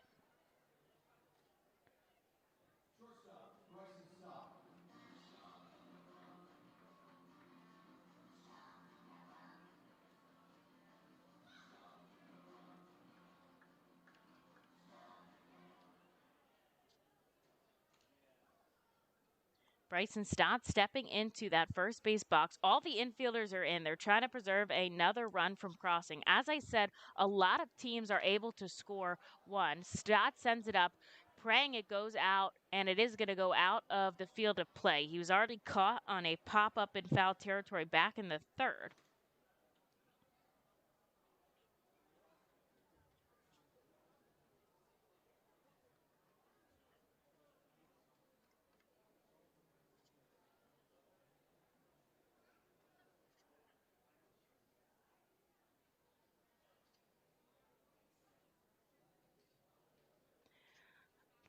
Top of the 10th here, the Fightins already scored a run, and Bryson Stott at the plate. He takes the ball, evening 1-1.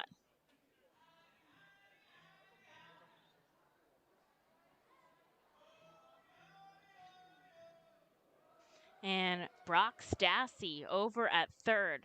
Possible he could be the hero of this game. And Stott sends a liner up the first base side. It's going to go foul. And man, I was excited for that. I think Stott was as well.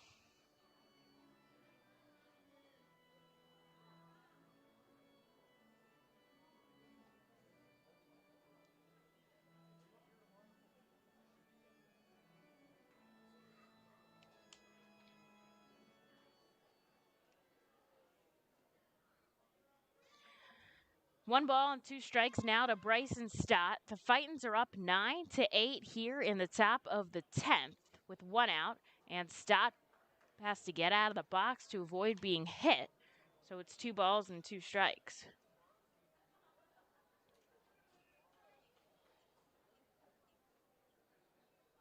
Fightins looking for another win here. And Stott sends it the opposite way. If it could stay fair, it'll be a hit, but it's just foul as it ropes right in front of the foul pole. And so he'll have to head back once again. That was the 6th pitch of the at-bat, and it's still 2-2.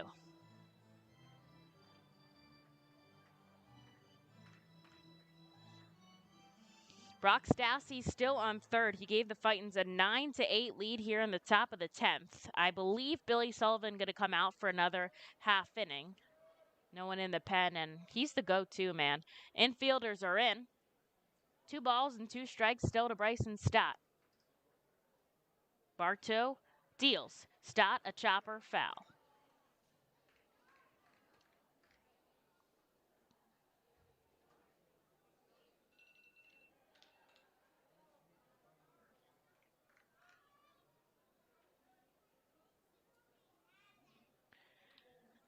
We'll do it again with Bryson Stott. 2 balls, 2 strikes. Here's the offering, and it's a chopper foul. And he is fighting as he's sent to his knees on a pitch from Bartow.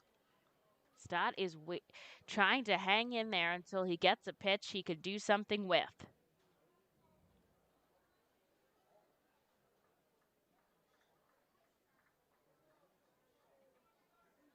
Infielders in. 2-2 again. Bartow deals. Stott with a chopper, and it's going to be to second. On to first. He'll be out, and Stassi has to remain at third. With 2 away, here is Jorge Bonifacio. 8 pitches there to Bryson Stott as he fought tremendously. He's not able to get the pitch he was looking for.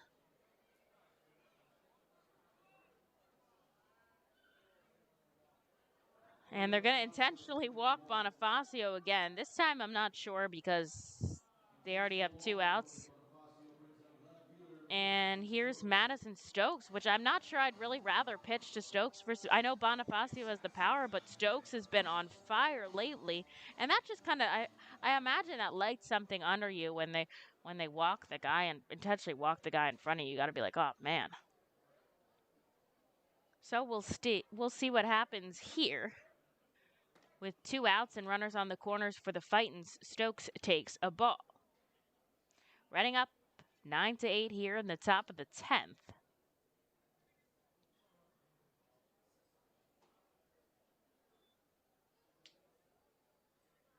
Bartow deals, and Stokes drives it up the right field line, but it's going to go into the stands. You can hear it clank against the seats, and it's 1-1. Fightins looking to take a win here in game number 1 of this set. As I said before, they have won 6 of their last 7.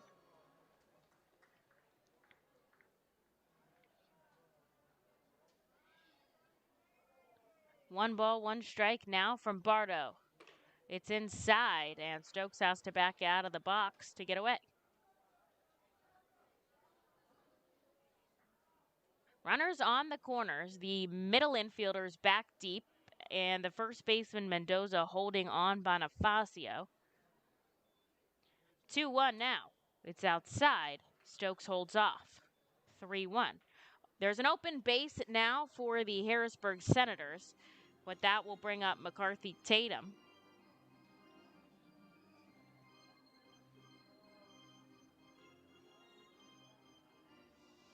And obviously 1 run, important for the Fightins, but it's easy to score 1 starting with a runner on second. A lot of teams will go for that bunt over and then hope for a sacrifice fly. And Stokes holds off, so he'll get himself down to first, and it'll be the bases loaded here for McCarthy Tatum. Now, he already sent 1 over the fence today, so we'll see what he can do as there's going to be a meeting at the mound. Coming out is the pitching coach again, Sam Narin.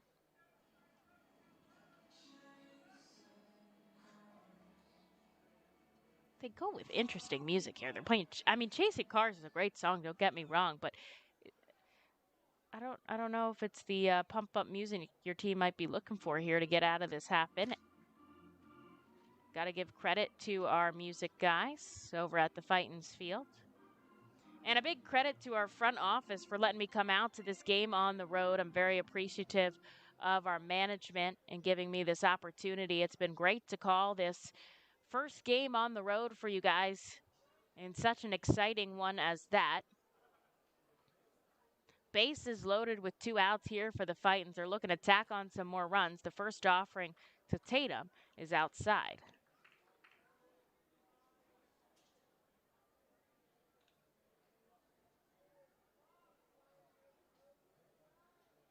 Infield back deep now. Stassi on third, Bonifacio on second, Stokes on first, and the 1-0 to Tatum is fouled back into the suites section.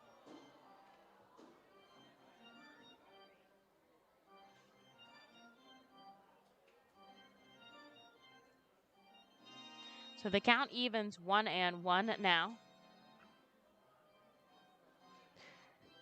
Tatum sent one to left back in the 5th. And here's the offering. He'll chop it foul, and he'll fall behind 1-2.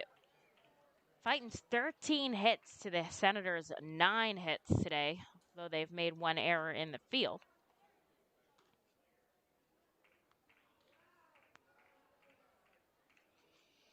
The go-ahead run delivered by Brock Stassi. Fightins are looking for another one here with Tatum at the dish. The 1-2 now with the bases loaded. It's inside. He backs up. It's 2-2.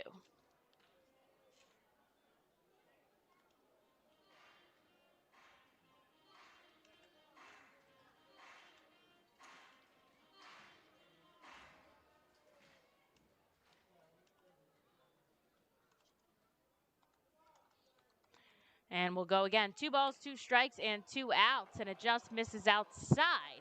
It's a full count now to McCarthy Tatum, and the bases are loaded here for the Senators, so there's nowhere to put him. They don't want to walk in a run. The Fightins would love it. Brock Stassi over on third, waiting to come home, to be waived by Sean Williams. And McCarthy Tatum in the box with the full count. Bardo deals, and it's chopped foul, so we'll do it again.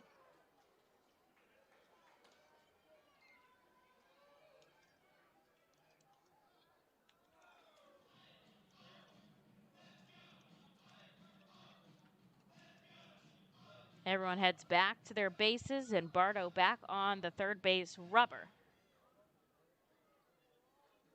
to do it again. 3 balls, 2 strikes, 2 outs here. The bases loaded. Bardo home, and Tatum over to short. They'll go across the diamond and get the out they need, and that'll be it in the top of the 10th. Not before Brock Stassi's sends home Jack Connolly to make it 9-8 here. As we head into the bottom half, it's going to be Billy Sullivan that comes out for the Fightins in the bottom of the 10th. We'll see what he can do in just a second. Stay around, folks. You do not want to miss this.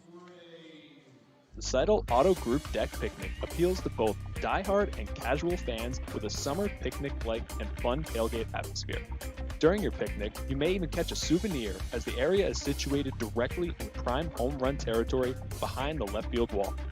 Regular game tickets are $29 per person for groups of 20 or more, and children 4 and under are free.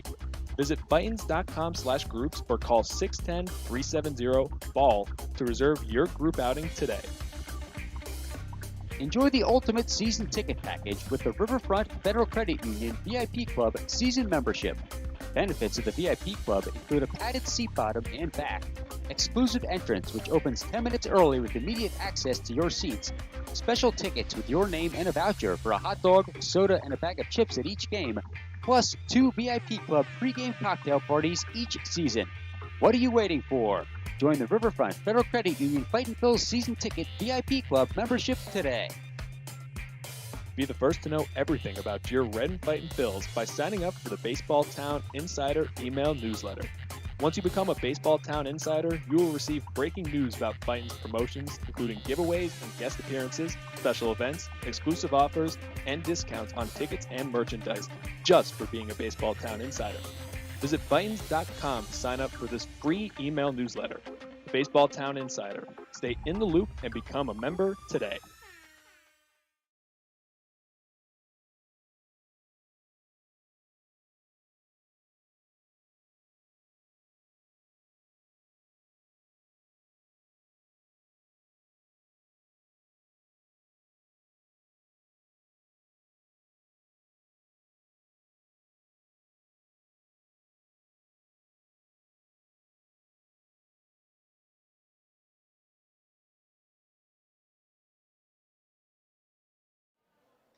So here we go into the bottom of the 10th. It's Billy Sullivan on the mound, and they're going to do a pinch runner. Osvaldo Duarte is going to start things off running on second. Sullivan's first offering, it's low for a ball. It should have been Corbin Joseph, but they're going to have Duarte run. And it's going to be Jackson Reitz who starts it off, as Sullivan's got a tough battle to face here. Now he took down the Senators 1-2-3 in the top of the 9th. And it's 2 balls and no strikes now to Jackson Reitz.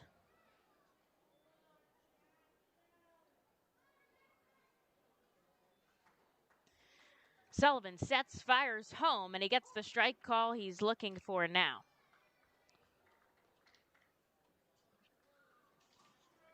Infield back deep, outfield is as well. Now the Fightins have a 1-run lead here in the top of the 10th, but of course the Senators, starting with that runner on second, Sullivan gets a foul ball off the hands of Reitz, and the count evens 2-2.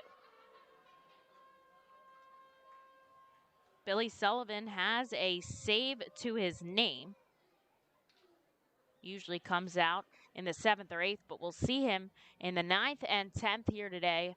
Do see some light throwing from Hernandez in the bullpen, but they're going to trust this in Sullivan. Here's the 2-2, and it's popped foul into the stands. I'm sure you could hear that land in the seats.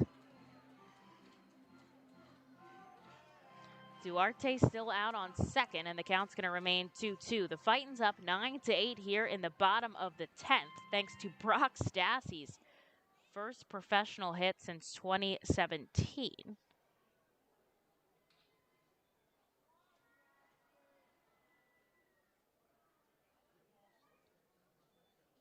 Two balls, 2 strikes, nobody out, and Jack Connolly now has something to say to Sullivan. Boos from the crowd, but he must have a plan of attack here, as the Fightins are using a mound visit now. I wonder if he saw something with Duarte out on second that he's trying to convey to Sullivan. Connolly, with lots of experience, started the season in AAA, and Sullivan just called up from High A earlier. And he's going to be trying to break it up by Ben Phillips, who's coming out. So now Connolly goes back behind the plate. Bottom of the 10th inning. The Fightins up by a run. There's a runner on second here for Billy Sullivan. Nobody out. And he'll come home with the 2-2. And it's chopped foul into the Fightins dugout. Reitz stays alive.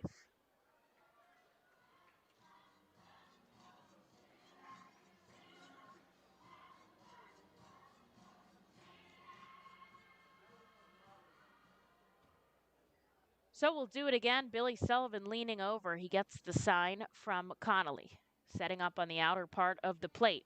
Here's the 2-2. It's lined into right field, and coming around third is going to be Jackson Reitz, but he's held up as the throw from Bonifacio was on the money. He would not have scored.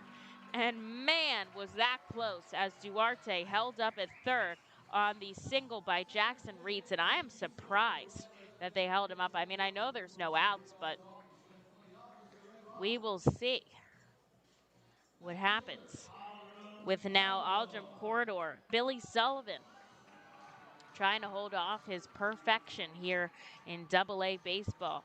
Runners on the corners with nobody out in the bottom of the 10th. And Aldrum corridor.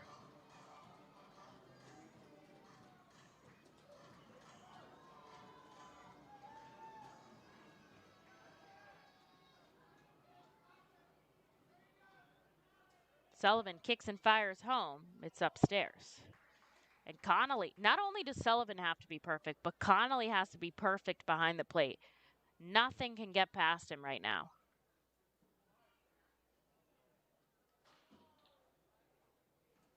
Here's the offering, swing and a miss. Count evens 1-1. That's tough for the Senators, too, because you put a pinch runner in on second, you expect that guy to come home. And it's tough that he's not able to, but the throw from Bonifacio would have nailed him.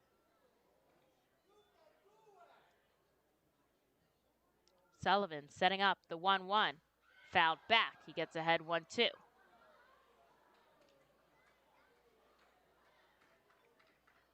We're about 12 minutes out from the start of Philadelphia's game on the West Coast against the Dodgers.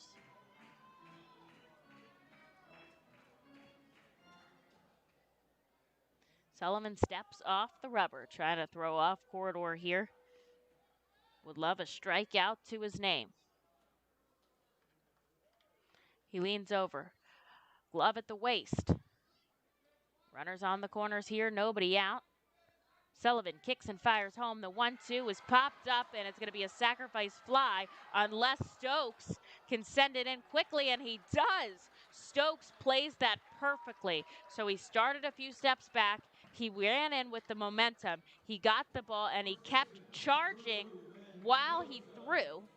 So the run was not able to come home, and that's out number 1 for Billy Sullivan and the Fightins, with Drew Mendoza up at the plate, who's 0 for 4. And now Sean Williams is coming out. They're not going to take Sullivan out, are they, here? I don't see anyone ready in the pen, but he must have a plan he wants to tell, as the entire infield comes in now. There must be some sort of plan of action that he wants to take here with Drew Mendoza. And he said what he said quickly, because now he heads back into the dugout. Connolly and Sullivan still chatting. The infielders go back. The outfielders, they got no idea what's going on out there. They were all separated. They didn't come in for the meeting. There's only so much signs can say out there. I can tell Hernandez is getting ready out there, but I don't know if I would go to anybody but Sullivan here. Not my call, obviously. Runners on the corners. There's one out. The infield is in. And the first offering to Mendoza is a called strike. Now, we have seen in the past 2 extra inning games where the Fightins have sent an outfielder in, and they go with 5 infielders to protect the run. No balls and a strike here from Sullivan to Mendoza. He sets, kicks, and fires, and it's a foul ball. He gets him down 0-2. 1 out now in the top of the 9th. The only extra innings games coming for the Fightins on May 16th and June 2nd.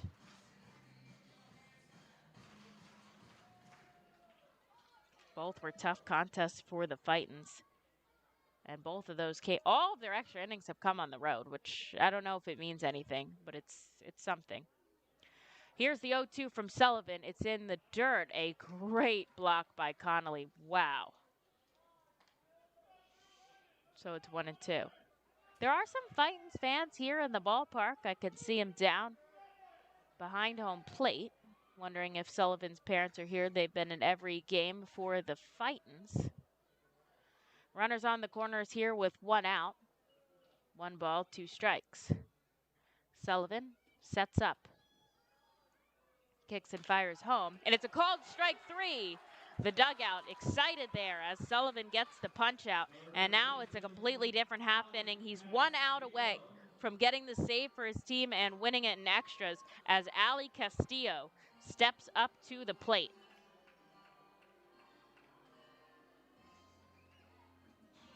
Harrisburg down to their final out here.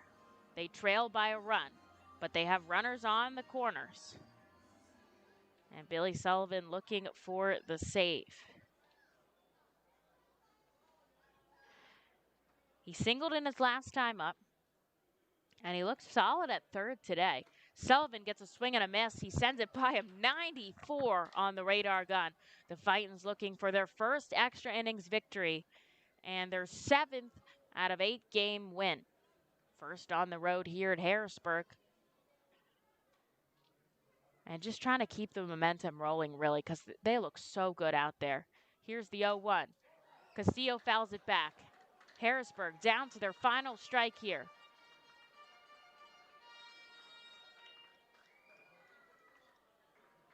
Sullivan trying to work out of a jam.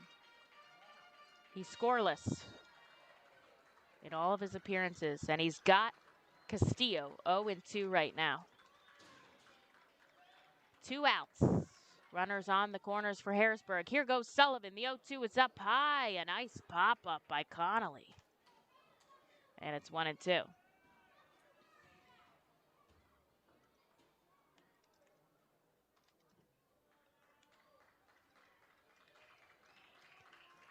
Guy in front of me for Harrisburg already has his game recap graphic up. You know what it says? Reading 9, Harrisburg 8. Sullivan with the 1-2. It's outside, and Castillo stays alive. 2-2 now. 2 runners on here, and 2 outs in the bottom of the 10th inning. And this is the moment Sullivan has prepared for after playing professionally, going to the University of Delaware.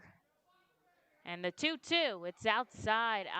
Connolly is nabbing these outside. He's trying to get Castillo to chase. He's got an open base. He does.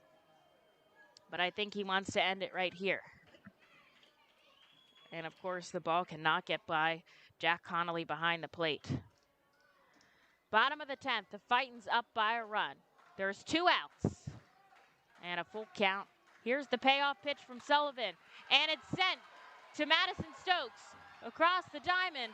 And Bryson Stott makes the catch, and that's the out. The Fightins win. A beautiful play by Bryson Stott over at short to record the final out here. The Fightins in 10. And Brock Stassi, the hero of the game. He comes in, he's signed just yesterday. He's added to the roster an hour before game time. And he gets the job done here for the Reading Fightin' Phils. And we cannot shy away from commending Billy Sullivan for getting out of that jam. Man, oh man, has he done it time after time. The Fightins take game 1 over the Harrisburg Senators 9-8 in today's contest. Game number 2 tomorrow at 12. I'll be on the air, live remote call from First Energy Stadium. Wow, the Fightins have done it again. Their first extra innings victory, and a great game played by all as they fought hard until the end. 9-8 at the bottom of the 10th. The Fightins take game 1. Thanks for joining me. I'll be on the air